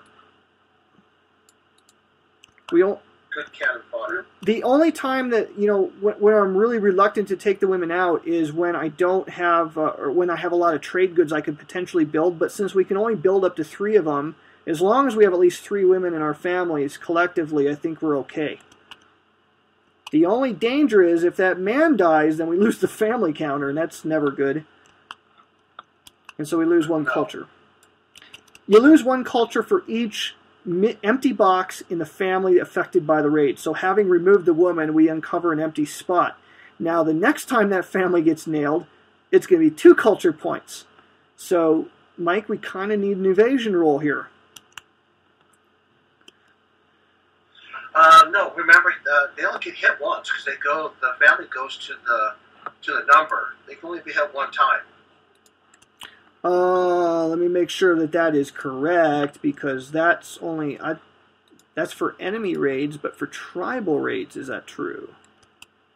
Oh, no, you're right. Yeah, I didn't think so, because that's not my intent there. Yeah, tribal raids. Tribal raids a lot of times don't do much of anything, but when they do, it can be very painful. So go ahead and dice again for us. We need a 6 to get out of this area. 1 more. Hey, there you go. Good old vassal dice. It's either a 1 or a 6. Yeah, go ahead and put us in the canyon, man.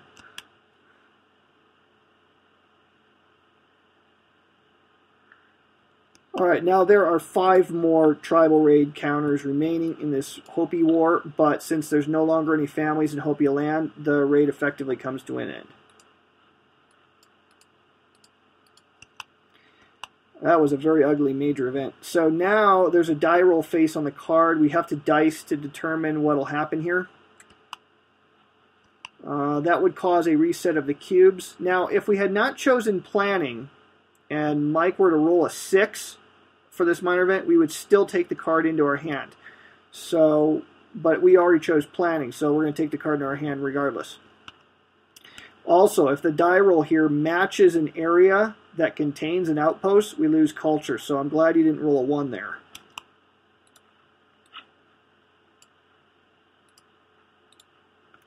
Okay, next card. Operations card. Mike, we're getting dangerously close. I know you have the preemption option here, but we are dangerously close, I think, to a historic event, and we need to move these families out. I agree, or we're going to get crushed if a historical card comes out. We pulled quite a few cards. Now, in a single-player environment, I will almost never preempt when there's peace talks in play, because why spend the action points? The enemy is unlikely to do anything. I mean, they pretty much just have to roll a 6 in order to actually do anything here, other than, they will place an outpost. Okay, yeah, I agree with that. We can let them do their thing, and then you can do actions. Yeah, I'll choose take actions, and then you can do whatever you want with the families. But we need to get out of the canyon, otherwise, when the historic card comes up, we're not gonna get the points that we need. Yeah, I agree. All right, so here we go with the enemy, and they rolled a 1. Okay, so the die roll that they made, if you look at the enemy operations flow chart at the top of the map, since the die roll was less than the enemy APs in the rated cubes box, we're going to remove one of those, thus increasing the odds that next time they'll roll less than those. And so the peace talks will continue, but on the downside, they do place a rancho in San Juan Valley.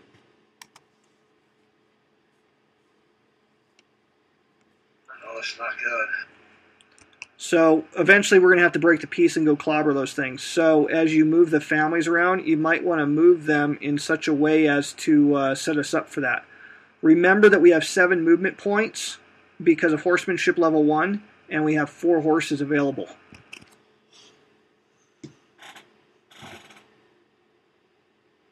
Well, do we? Well, okay. Did they do everything? Is it our turn? Yeah, it's our turn, and I chose to take actions. All right. Do we want to break the peace? It's awfully tempting here because we have the APs to do a preemption on the next card, so get back-to-back plays on them. Because with horses, we can get, let's see, Family D has got a man.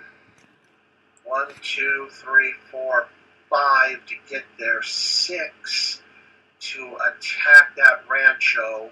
And then 1 more to back up into box 2 of San Juan. No, actually, it's going to cost you 1 extra to enter the box that contains the outpost. So it's going to cost you 6 just to get there, 7 to raid it while you're there. No, it costs 5 if you go straight up. Family D, 1, 2, 3, 4, 5 to get into that box. Yes, but remember, it always costs you 1 extra whenever you enter an outpost, a box containing outpost. Right, that makes 6, and then he can back up out of there for 1 more after the fight. No, it'll cost you 1 more to do the raid. So it costs you 6 to get there, 7 to raid, and you're out of it. You're out of movement points. Oh, that's right. So, do we want to leave them in the 1 box? Well, I don't think that's a big threat. I mean, if we're planning to break the peace, we're going to preempt on the next card anyways, and that'll be the opportunity to back up. So I don't think it's a problem. I just want to make sure we were doing it right. Yeah. Now the other way, 1, 2, 3, 4, 5, 6, 7, 8. We don't have enough to get there. And hey, think about it. I mean, you got Family F that you could potentially get a victory point out of this.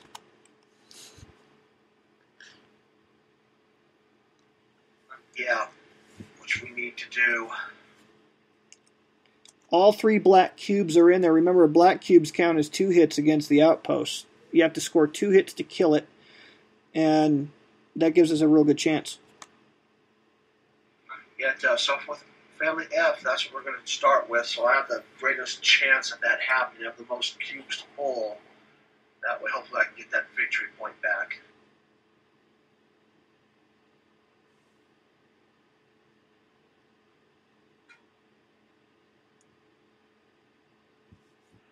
Huzzah! There's 2 whole. Death to the Billigana.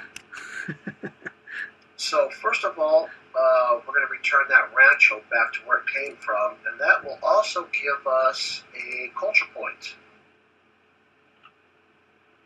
It also ends the peace, which puts peace talks down in inactive, and I already put the APs in the available box. So the war is back on, folks. Yeah, it is. That was a short peace talks.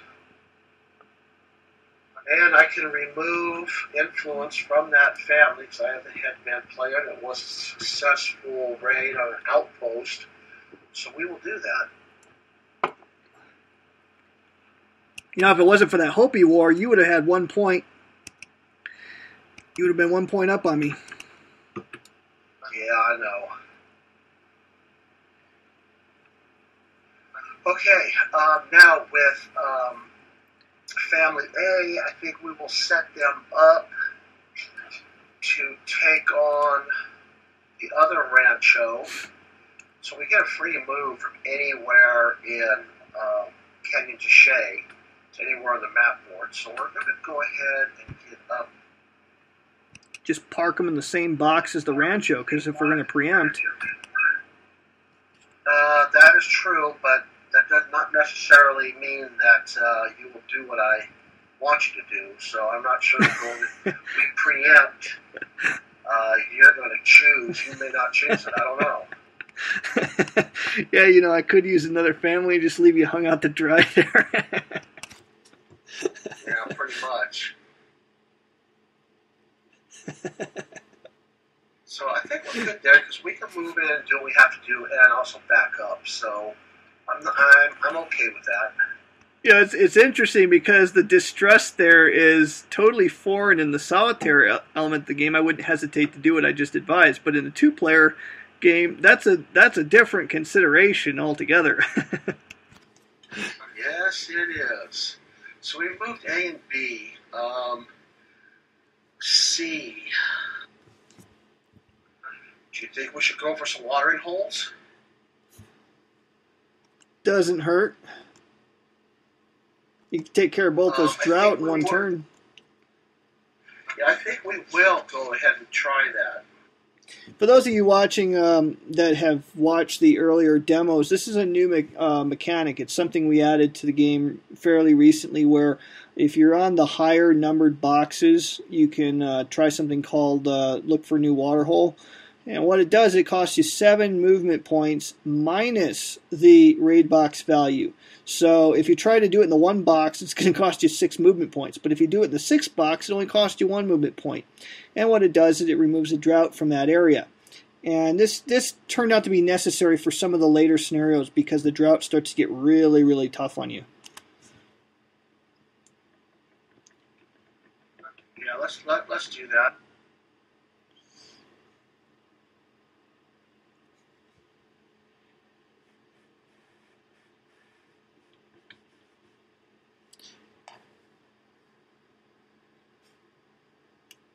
So you want to move them any closer? So we have, how many do we have left? All right, well, you got 5 left. If you give them a horse, you can get to the 4 box.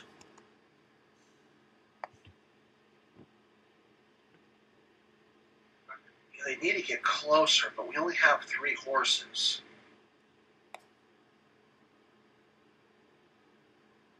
True, you know but what? I think we will. I'm better. I feel better off giving horses to the guys up front. Yeah, me too. So I think we'll get there. And I'll go ahead and take the drought off.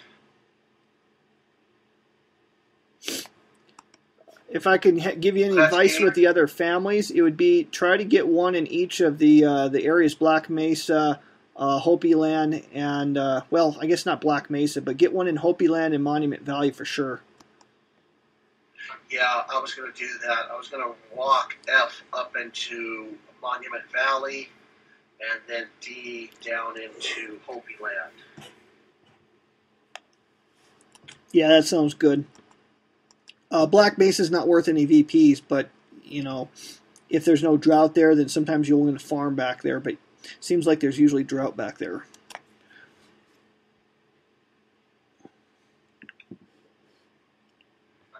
Let's see, that's 2. F does F have a horse? No, yeah, F has a horse. Hey, you can't do that with F. F was the one that did that raid. He's done. Oh, that's right. My mistake.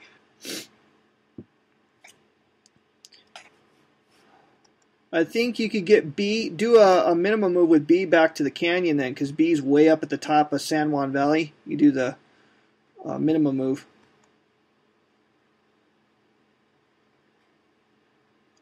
You can always move from anywhere to any box of the canyon, and from any box of the canyon to anywhere else, but it costs you all your movement points to do that. How does that look? That looks like the work of a genius.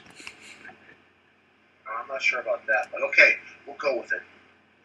Alright, so we have a bad harvest. We remove all the corn from resources, or if no on the resource, we remove it from the map. Well, we didn't plant anything, so that's a shame.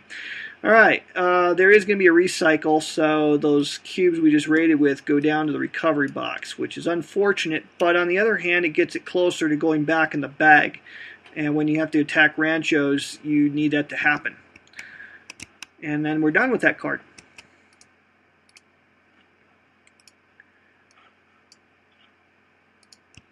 Alright, no historic card. It's got to be coming up soon. Oh, like real soon. So, yeah, real hesitate to do anything here. We finally have our trappers and traders show up, but we got to preempt here and whack that other rancho. Yeah, we do. So, we're going to preempt. So it'll cost us 3 APs to do.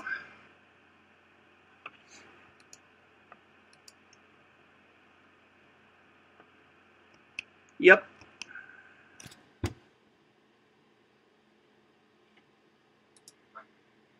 And we're going to take actions. So you get to do the actions on this. All right. Family F's got a horse, so we're going to march 1, 2, 3. Cost us extra because there's an outpost there. 4. The fourth one will be to raid that outpost. And we pull a blue cube. Alright, looking at the charts. Finally see the U.S. Army, those blue-coated devils. What do they got for us here? Where Frosty is 0 to 1, so we lose 1 military point, and we return the cube to the raid pool. Oh, wait, that's... nope, same thing. Raid ends.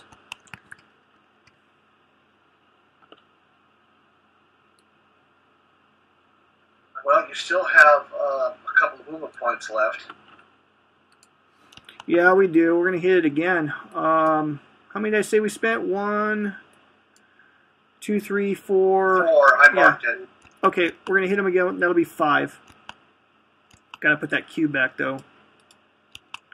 All right, trying this again. You need to return that cube. You got it. Yeah, I got it. Oh, jeez. Come on! Well, it's the same thing except we ran into Mexicans this time. Basically, call it New Mexico Volunteers. New Mexicans at this point in history. So... oh, that's not good. Can hit them again. I'm going to make this thing go away if it has to kill every man in our tribe.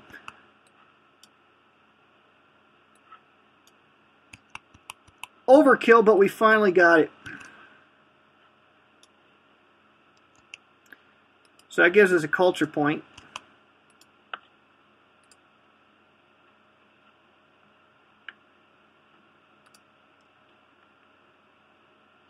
And that costs us all 7 of our movement points to do that. So we're gonna need to evade. Oh my goodness. Alright, now hang on a second here because some stuff might have happened to that family there. Alright, if a blue, green, or red cube drawn from the raid pool, okay, the non-headman player may place one of his influence on that family. So when the blue one happened, I would have put my influence on it. Okay? And when it happened again, I would have still had my influence on it. Wouldn't have had any additional... Oh wait, it would have had additional effect. Non-headman player's influence. So we forgot to do this when we were going through it. But, okay, so when the first blue cube was pulled, I would have put my influence on it. Now it's got non-headman player influence. And when a blue, green, or whatever cube is pulled from the raid pool, the non-headman player may remove one headman player's influence from an elder and replace it with one of his own.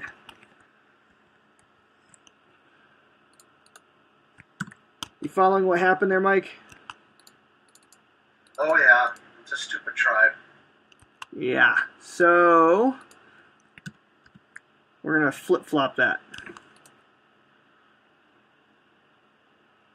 Next, now when we hit the successful one, brown, black, whatever, during the raid on New Mexico with a non-headman player influence, the non-headman player may remove the counter and add one influence to the general records track. So guess who got a point there? Gee, I wonder. Yeah. Unfortunately, that family's going to get whacked with the next raid coming in. So I am playing a little selfish here. But not entirely so. I'm going to have family A plant corn. Are you sure you don't want family A to raid twice? They can get to New Mexico 2 times, and they can put some raid cubes in there to lessen their APs. Well, I want to plant corn for sure. I'm considering going ahead and raiding, though, seriously, because we are going to take a hit here. So let's go ahead and spend his final 3 to raid New Mexico from our current position. Does he have a horse? Family A does not have a horse. Well, he's going to need one, so I'll have to give him the last one if you concur. We have 2 horses available. Yeah, I know, but you're the headman. You get to decide if I get to use one or not. Yeah, absolutely. All right, here we go. And we stole us some sheep, which we did need. So, I mean, the tribe needed the food there. But Mike's going to get that point back, I think. Yeah, he's taking that point back.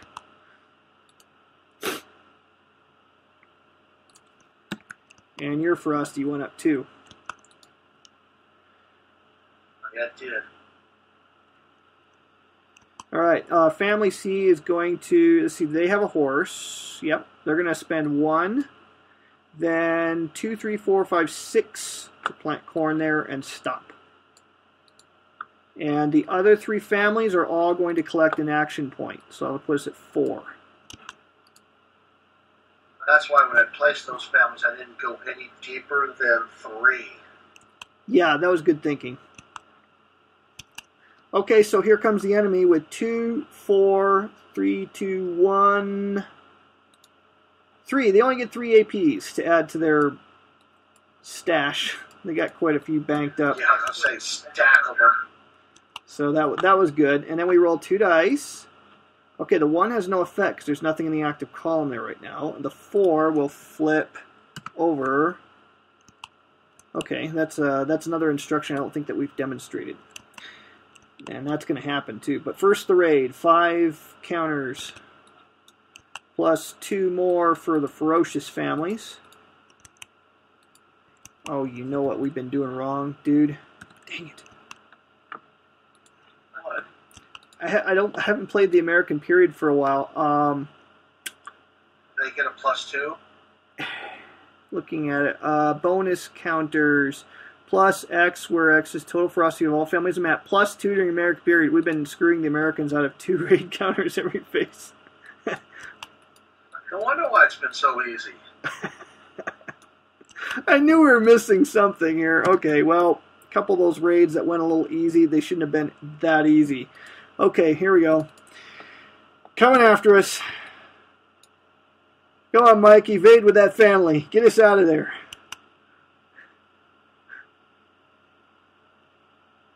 Well, that'll do it. There you go. That'll do it. You guys are missing the Master Basic level 3 card. Yeah, well, he's rolling them individually. Where do you want to put them, in the canyon or to the Shiprock 6 box? I'm thinking the canyon. Okay, I'm agreeing there. Which box? Your call. We'll keep them close. Actually, we'll keep them close. If I'm low on families, I spread them out, because if they ever enter the canyon, you have them all in the same box, it's game over. Yeah, but we have plenty on the board with this little raid. They're not going to get there, and there's a 5 coming. We got time. We got time. Famous quote from George McClellan. Okay, not sure if we want to use any APs at this point. They're going to come right into box A, so I don't see what you want to do here. We can't evade yet. No, go ahead and have them come in. All right, 2 counters coming in. Remember, roll 2 for us. Well, that's just not going to get it done. So now, one at a time better. So now we have to decide: do you want to use that 6 in battle? Do you want to just eat the raid? I mean, we're not doing too bad on culture. I would say just eat the raid, to be honest with you. All right, let's eat it.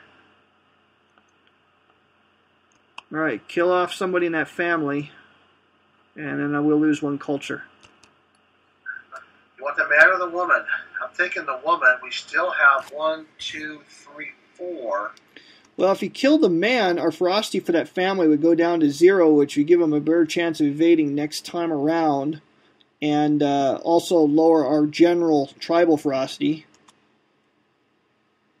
Yeah, that's not a bad idea. What do you think? You want to go with that? Let's go with that.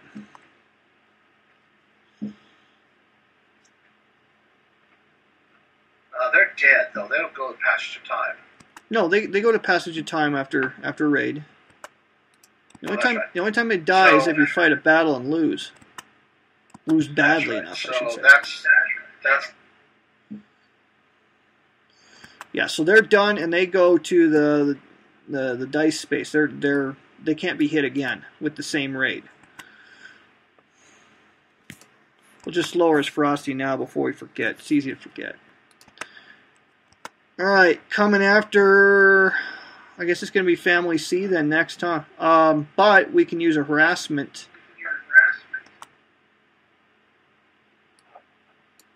So we can put a harass counter in 2.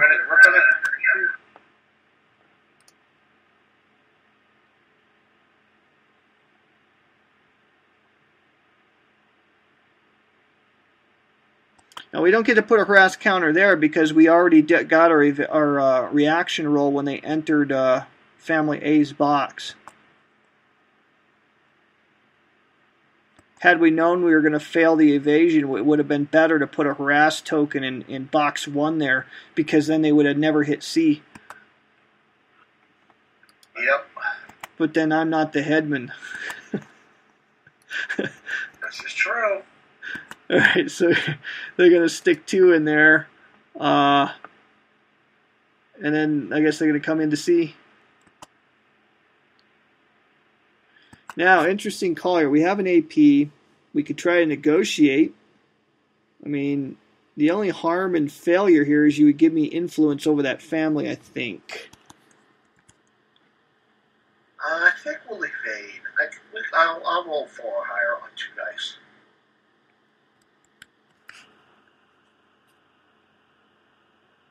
Okay, there you go. So we're actually going to be in the 6 box. What's that? We have to take the higher. It says roll 2 dice and apply the higher, so we're going to be in the 6 box of Zuni Mountains.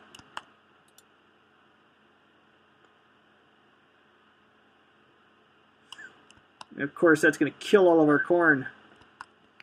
Diabolical. There it is.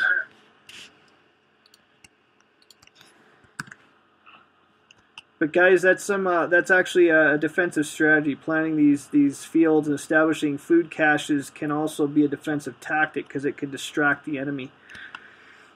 And then, Mr. Headman, you can put Family A in whatever box of shiprock you like.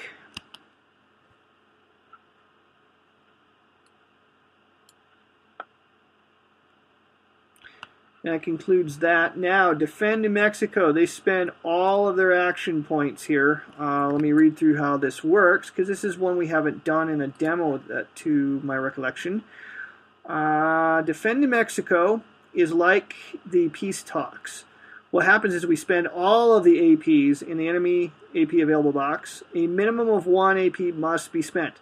Enemy's operation segment is immediately ended. We do not reset the enemy instruction display, but instead we place the Defend New Mexico instruction counter into the rated cubes box. The effect of this is basically each turn that is in that particular box, the enemy is going to add an AP to that box until eventually they've accumulated enough that they have matched the number of cubes that we have in there. So the more we raid, the more we keep that counter in there, and the enemy does nothing. But as soon as they're able to put AP counters into the rated cubes box that basically goes over the number of cubes that we have there, then they start raiding us with all of those APs. And that's also explained on the flow chart there. So basically, that's going to terminate the enemy operations segment here. Trappers and Traders are cool. That's our major event. We roll 2 dice. First one is Mike rolled it, sorry. Area 2 and Box 3 is going to get a random intruder counter. We don't look at it unless we have a family in that box, which we don't. So go ahead and put it face down in Box 3 there. As soon as we march a family into that box, we reveal it. It could be something like firearms. It could also be a wild goose chase. It can be an ambush. It can be... most of them are good. There's only a couple bad ones. And then we have a posture. Isn't it 60% good, 40 bad? 60 good, 40 neutral, neutral or bad. Actually, I think it's 60, 20, 20. Neutral and bad being the remaining 40%. Yeah, that's it. Okay, we rolled a 1 for the posture change, but since there's not a counter in both the active and standby counters, nothing happens there. Only a 5 or a 6 would have caused a swap. And so that card then is discarded. And we are kind of needing another planning operation, Mike, to deal with that other raid because it's impending. But here's our major event. So here we go.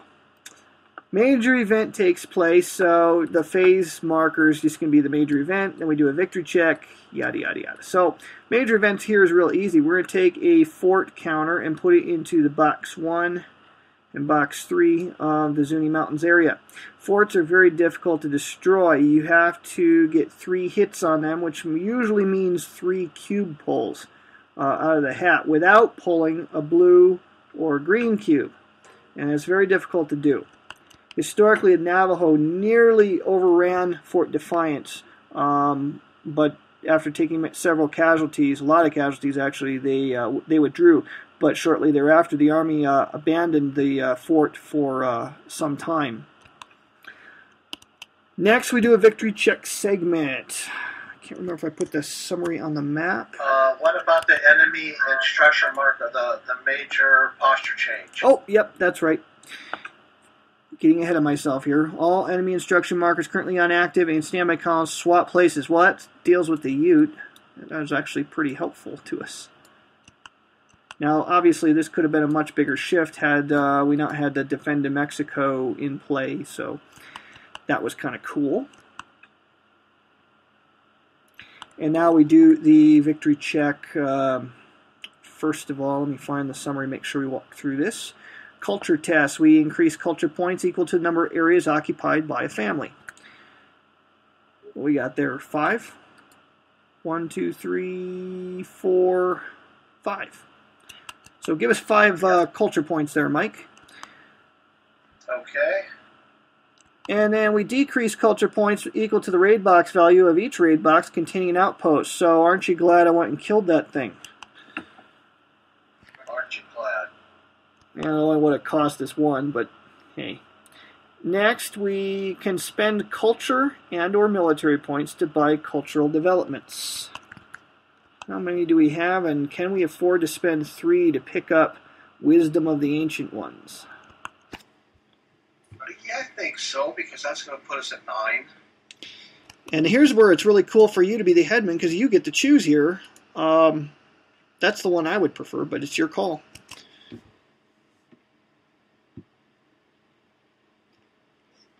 Let me take a look real quick here. Apply +1 elder death check during passage of time.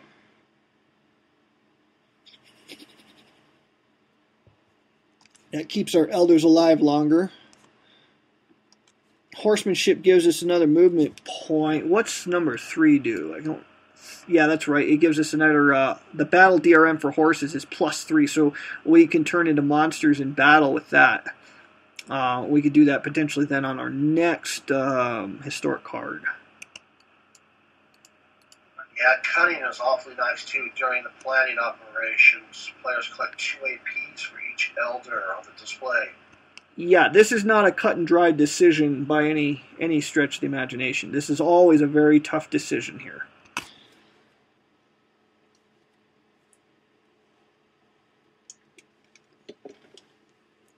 Yeah, I think I'm going with cunning. Alrighty, so you go ahead and spend the 3 culture points and put that down on the bottom edge of the map for us. While he's doing that, we go ahead then and we set our player APs to 0. So we historic cards basically wipe out all your APs. So all of our planning out the window. So we lose all of our APs for now. And we reset cubes, which is not good because that's going to mess up the Defend New Mexico strategy. And you could just go ahead and put all the cubes back in the bag because effectively that's what's going to happen here in just a second. That's the culture test. Now the victory point test is we increase victory point or military points on the military track equal to the VP value of each area that contains at least 1 family. So we get 3 for Shiprock, 2 for Zuni Mountains, 1 for Monument, and 1 for Hopi. So that's going to be 3, 4, 5, 6, 7 military points added.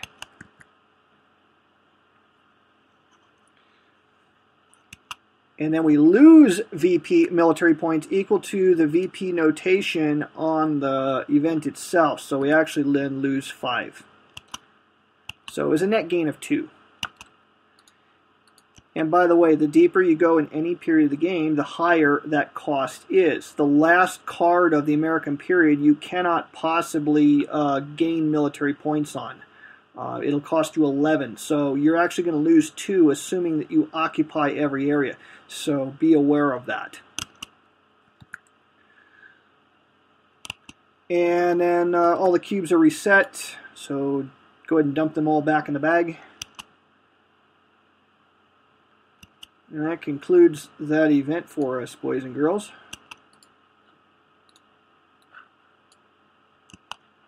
Alrighty, here comes the next card. Now, because we have no APs, the enemy is obviously going to go first. Now, Defend New Mexico in play? Yes. If there is 1 or more cubes and enemy APs less than the number of cubes in the rated cubes box. Okay, well there is not 1 plus cube in there. There are actually 0 cubes in there. So basically what happens is we move all enemy AP counters, if any, from the rated cubes box to the enemy APs available box. Okay, we're not moving anything because there's nothing there. We then reset the cubes. There's no cubes reset. Place Defend New Mexico counter in topmost empty space, the inactive column. Do that. All right, and then they collect their APs and move on as normal. So it's unfortunate the breather that we could have gotten by bogging New Mexico down in this protracted guerrilla campaign has been lost due to the untimely draw of that historic event. because that caused some cube resets at a most unpleasant time. Alright, next they are going to subvert the natives. Well, first we got to collect our APs. 4, 5, 6, and 6 is 12, so they're going to get 12 APs. But they're not going to spend them all, they're only going to spend 6 of them. So just get 6 of them out there, Mike, because they're going to spend 3 to subvert the natives. And there's no there are 2 outposts on there. So basically we lose 2 culture points because of the 2 forts. But hey, on the plus side, they didn't build a rancho. How about that? There you go. And guess what they're going to do with the next one? Subvert the natives more. These forts are distributing whiskey and subversive materials de jour. So they're going to nail us again with that. We got to do something about this, dude, because we're going to get nailed with this again. Hang on a second. We forgot to check and see if anything flipped over. Hold on. Check everything. Put everything right back. I got the wagon before the horse here. Yeah, no kidding. So we're supposed to roll 2 dice to see if anything flips, and only a 5 or 6 would do it. Well, I rolled a 5 and a 6. So it won't be that way. So both of them flip over, but then it's a Ute raid, and those are bad. Pick your poison here. All right, we'll give them 12 APs here. We got 6 out there. Give them 6 more. We'll figure this out. Each one of those is going to cost them 1 AP because our most ferocious family only has a ferocity of 1. Gosh, the designer and the developer can't get their act together here. Well, is that the truth? Well, there's the one that we spent. All right, so here we go. Ute raid. Let me make sure we get the right number of tokens here. For the Ute Comanche raids, collect a number of tribal raid counters equal to the number of families on the map. Fewer the farmers, the fewer the fun. So we have 2, 3, 4, 5, 6 families. Dang it. The one time you don't want to have a large number of families. And we got a full complement. So here we go. So Mike's going to roll to find out what area they hit. And they hit area 1. So now he can try to evade with the family A. And we are rolling 2 dice on this, correct? Yep, all evasions, 2 dice. Alright, I'll put us back in the 6 box. And then roll 1 for the family, or for the tribe, for the Ute, to see if they catch us in the 6 box. Did you put us in the 6 box? Sorry, I was letting you do it. You're the headman. Oh, sorry. I thought you said you were doing it. I thought I was out of sync there for a second. No, no worries. 4, they missed his Satoshi. Alright, so nothing happens, and now we check. One thing that you didn't do that we're getting ahead of ourselves on, we didn't talk about, did we want to spend any of our animals? No, I never do that until we get to the Kit Carson phase. That's really the only time that makes sense, or if we have an overwhelming number of animals at that moment, which we don't. We might just talk slightly about what we're talking about. Okay, before you try to evade, you can actually spend animals. It's actually on the flowcharts in the Vassal module, on the Tribal Raid flowchart. You can put animals from your resource box out onto the different areas to try to slow up the enemy raid.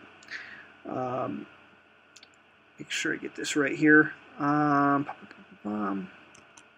it's a modifier for the dialogue. It turns into a modifier for the tribal raid. So basically, player may remove up to all animals on raided areas die roll symbol. So if you put your animals out, first you put your animals out in the areas. And then if you roll for one of those areas, before you roll to see what the enemy does, you can pull those animals out of there, put them back in the out-of-play box, and then it turns into a modifier. And so it might slow them down. In other words, they get your animals, but they don't get your people.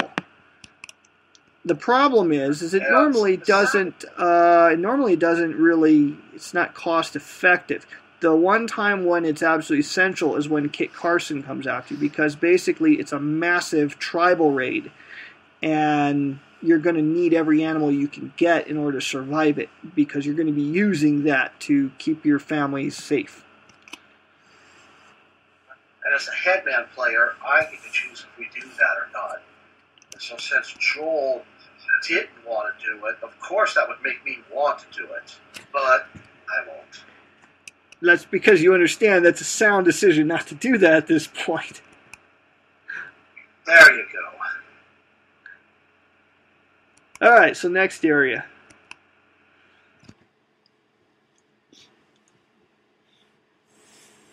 To the 5.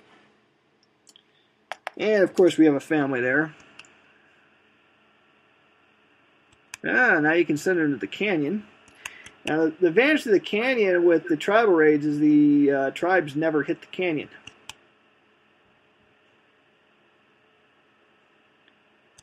So it's kind of a no-brainer, especially when you're facing 2 Ute raids in a row. Anyone that can go to the canyon, send them there. Alright, keep going. I did. I rolled a 6. There's no one there. Alright, let me put the counter there. And I rolled another 6. There's no one there. Keep rolling those 6s. A 2. There's no one in the 2. That's how we like it. Hey! And a 6. Alright, so that was a very painless raid there. So the only thing it does is it screws up the placement of your families royally. And it takes you a turn to recover from that usually, so there is a downside to getting away. Alright, well here comes another 6 because we had 2 Ute raids in a row. Okay, again, we can do the whole animal thing, but I'm not going to. So here comes the first one. And truth be told, I would rather have this happen than the 2 subversions in a row with the 2 forts out there. Really?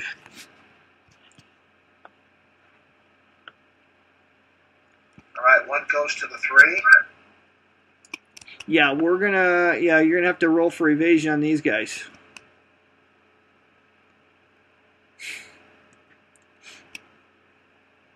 The attack is a 2, so it's a miss. Now what happens is the family stays there and the tribal raid counter stays there. And if we pull another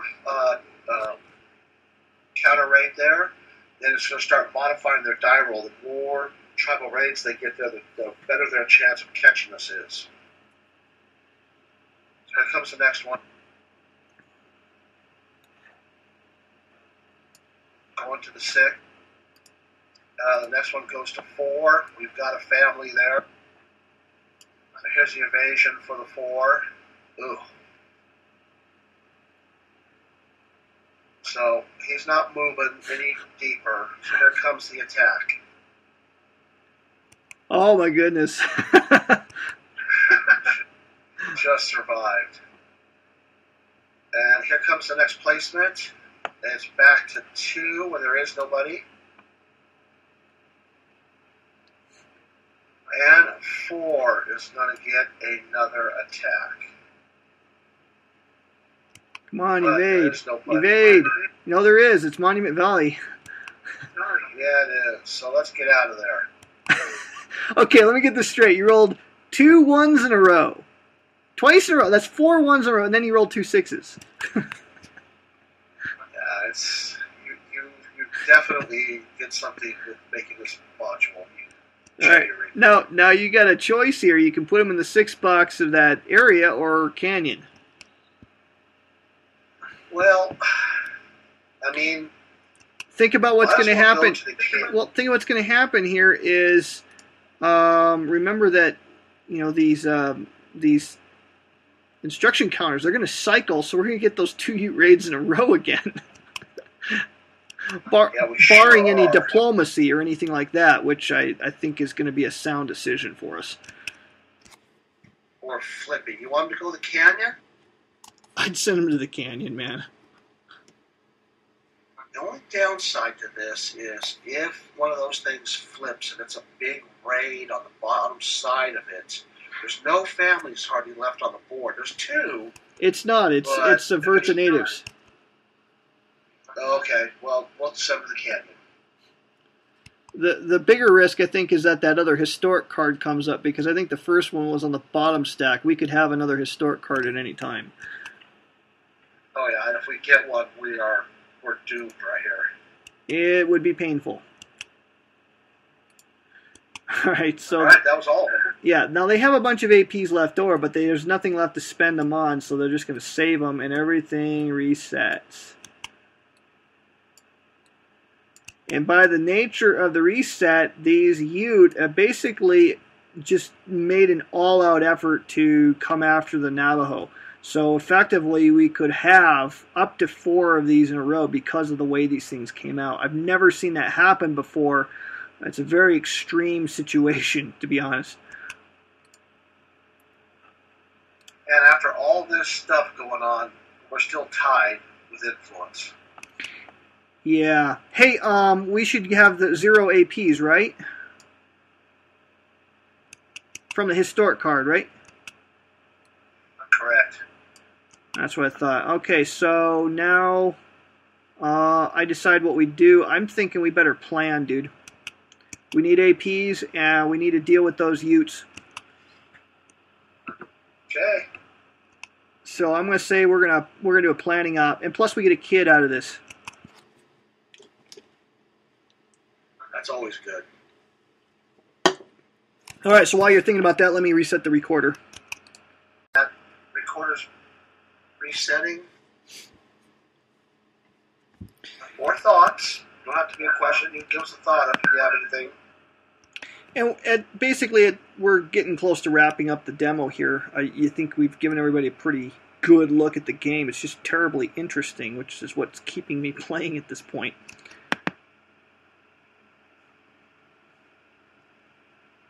I really want to see how this thing works out. Yeah, we're gonna have to save it and keep playing. Let me just say this, because we do really need to wrap up the demo at some point. We'll conclude this operation here and then save the game. But let me say this: we are going to put out a call for playtesters, because we really do need to have some serious playtesting done of the Mexican and the American scenarios, and we also need testing done of the two-player game. So far, no one's been able to break it, but we want to make sure that it's play tested as well as possible. We are working on a tutorial that will teach players the game, the core mechanics of the game, to make the game as easy to learn as possible. That's almost done. As soon as it's done, we will put out a public call for playtesters, but we really need some guys to test out these scenarios. And because as the pre-orders come in now, we're basically now on a home stretch to get the game ready for production. The more playtesting we can get done on it, the faster I can tell GMT, okay, it's ready to go. Whenever you have a production slot, we're ready when you are. As of right now, I could not tell them that, because we really do need some more playtesting of these scenarios to make sure that everything works properly, that there's no game-breaking situations, make sure that a scenario is actually winnable, and that it's not too easy to win. So we need to tweak the balance, make sure the balance is tight. Pretty confident that the Spanish scenario is very tight, because we play tested it extensively. But the other two scenarios have not been played as much. So we do need some help on that. If you'd like to get involved, just send Mike an email. Get our attention on Board Game Geek or something. We can get the stuff to you.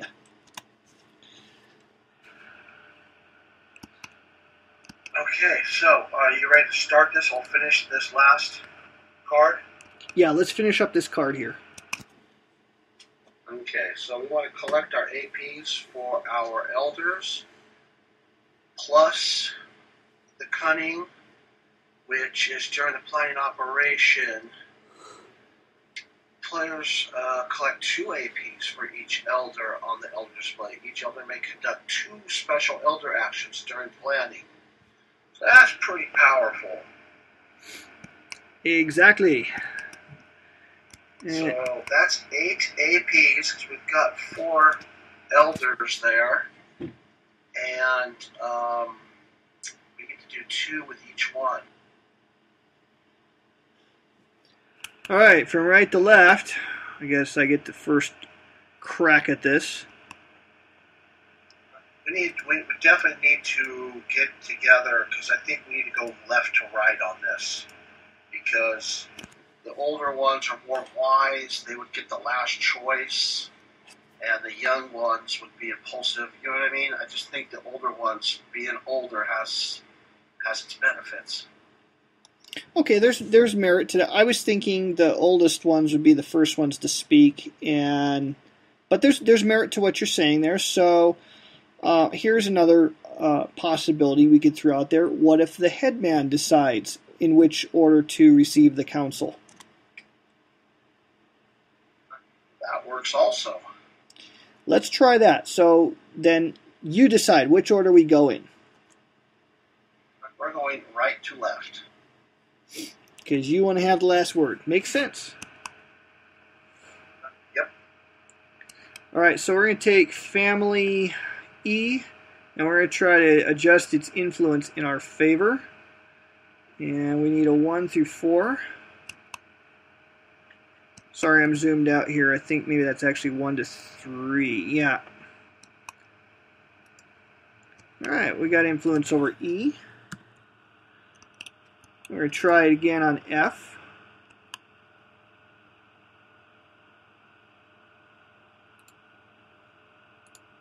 So you're going to do nothing for the tribe. It's all about you, huh? No, not entirely. Then we're going to take family E, okay, with our next elder. Okay, we're in the next box here.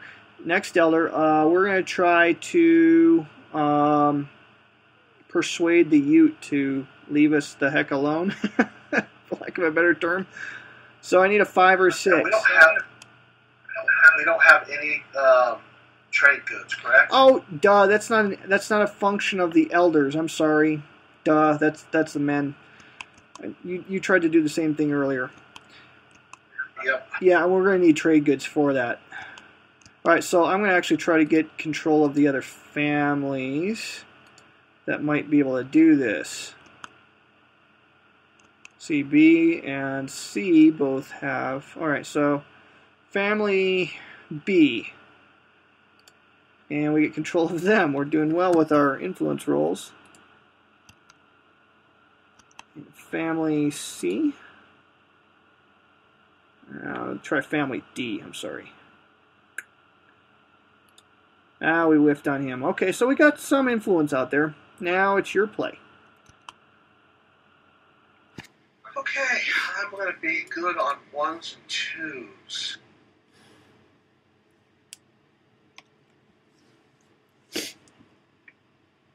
I'm going to start with family F. We're going to try to get influence there.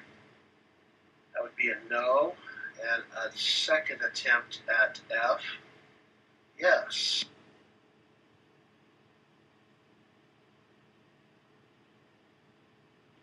I think we're going to go after family. Where's A at? Oh, he's way up there. No, we don't want to do that. Let's go ahead and go after family B. First roll for B is no good. Second roll is no good.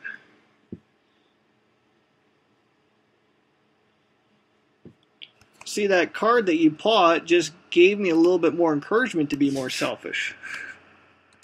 It sure did, didn't it? Boy, that cunning is correct for the word. Alright, so we're going to buy any trade goods? Me thinks it's a good idea to. Yeah, I think so. We've got 1, 2, 3. Yeah, we've got plenty of women, so actually we buy them all. Yeah, totally agree. And that's 3 of them, correct? Yep, 3, and it's 3 APs.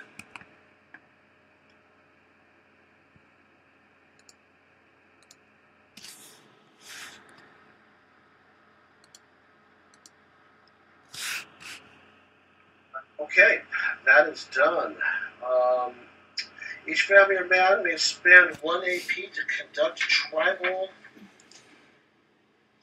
Okay, so we're going to go ahead and do that. How many? We have 2 Utes, don't we? Okay. Yeah, we're going to go ahead and start with Family F. They're going to go ahead and spend all 3 of those trade goods to do tribal warfare. Tribal diplomacy. We'll spend an AP to do that, so let me do that.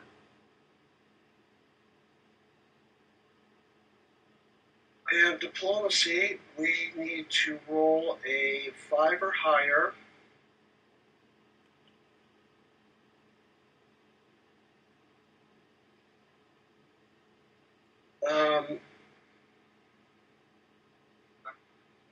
If we spend all 3, we get to add 3.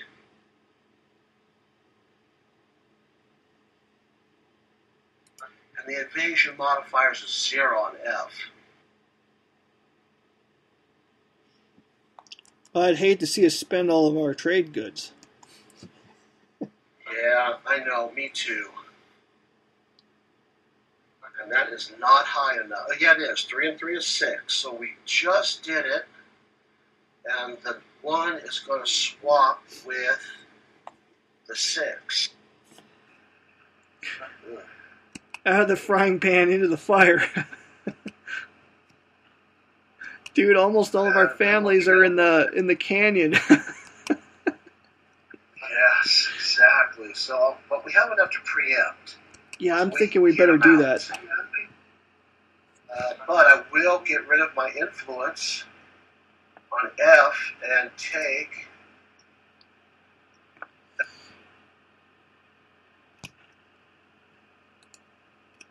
Drat. Man, yeah, finally got one. Now you want to try to take care of the other Ute?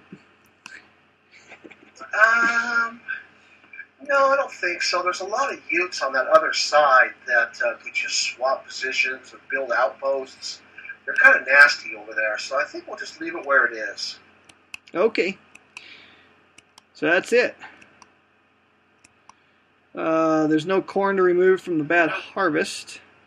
No cubes to recycle from our operation. So the major event has nothing. Minor event, go ahead and dice for that. I'm so glad you didn't put another Ute over there. That was actually a pretty good thing to bring over there, because that's an outpost that we can actually kill. Yeah. And the card goes into our hand. Yes, indeedy. What do we have in our hand? Anything? Okay, we got a man and a child. The man has a die roll of 6, so that's our ace in the hole. Okay, so... And that is yeah, we got a real tense situation. No player has gotten more than 1 victory point ahead of the other. We've stayed nice and tight, and from what Mike has told me, because he's been playing the 2-player game, that seems to be fairly common. I think the most a player that's gotten up the games we played, I think, is 4.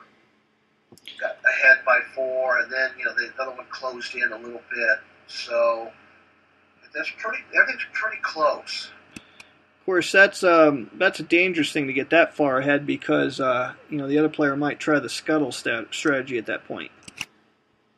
Exactly. I think I was the one that's up by 4, and I actually stopped doing things to get victory points because I was afraid he was going to say, "Okay, you're just going to lose." So there's lots of opportunity for diplomacy in the game. It's a really kind of a different sort of feel with the 2-player game, because you have schisms in the tribe, and you have less godlike, for lack of a better term, control over what's taking place in the game. But I'm going to go ahead and save this on my end, Mike, just because this is just too interesting. Alright, just for Josh, you know what? Before I save this, let's go ahead and look at the next card. Let's take a peekaboo at what's coming up next. But this is how you stay up till that's funny. This is how we stay up till 2 o'clock in the morning playing games like this. Just one more card! Okay, well... Oh, there's the 1. Alright, well, at least it's not a... yeah, you know what? This is actually kind of cool, because if we do a planning operation here and take this card... we're going to get nailed with a raid. But having a 1 and a 6 in our hand gives us the opportunity to do an ambush, and that can be very, very powerful when facing a big raid. And people of the planet corn is really good because now we get to put 1 corn marker into our resource box. So when one of those bad harvests come around, it won't kill all of our corn on the board. It'll just take the 1 from the resource, which is always good to have. All right, so I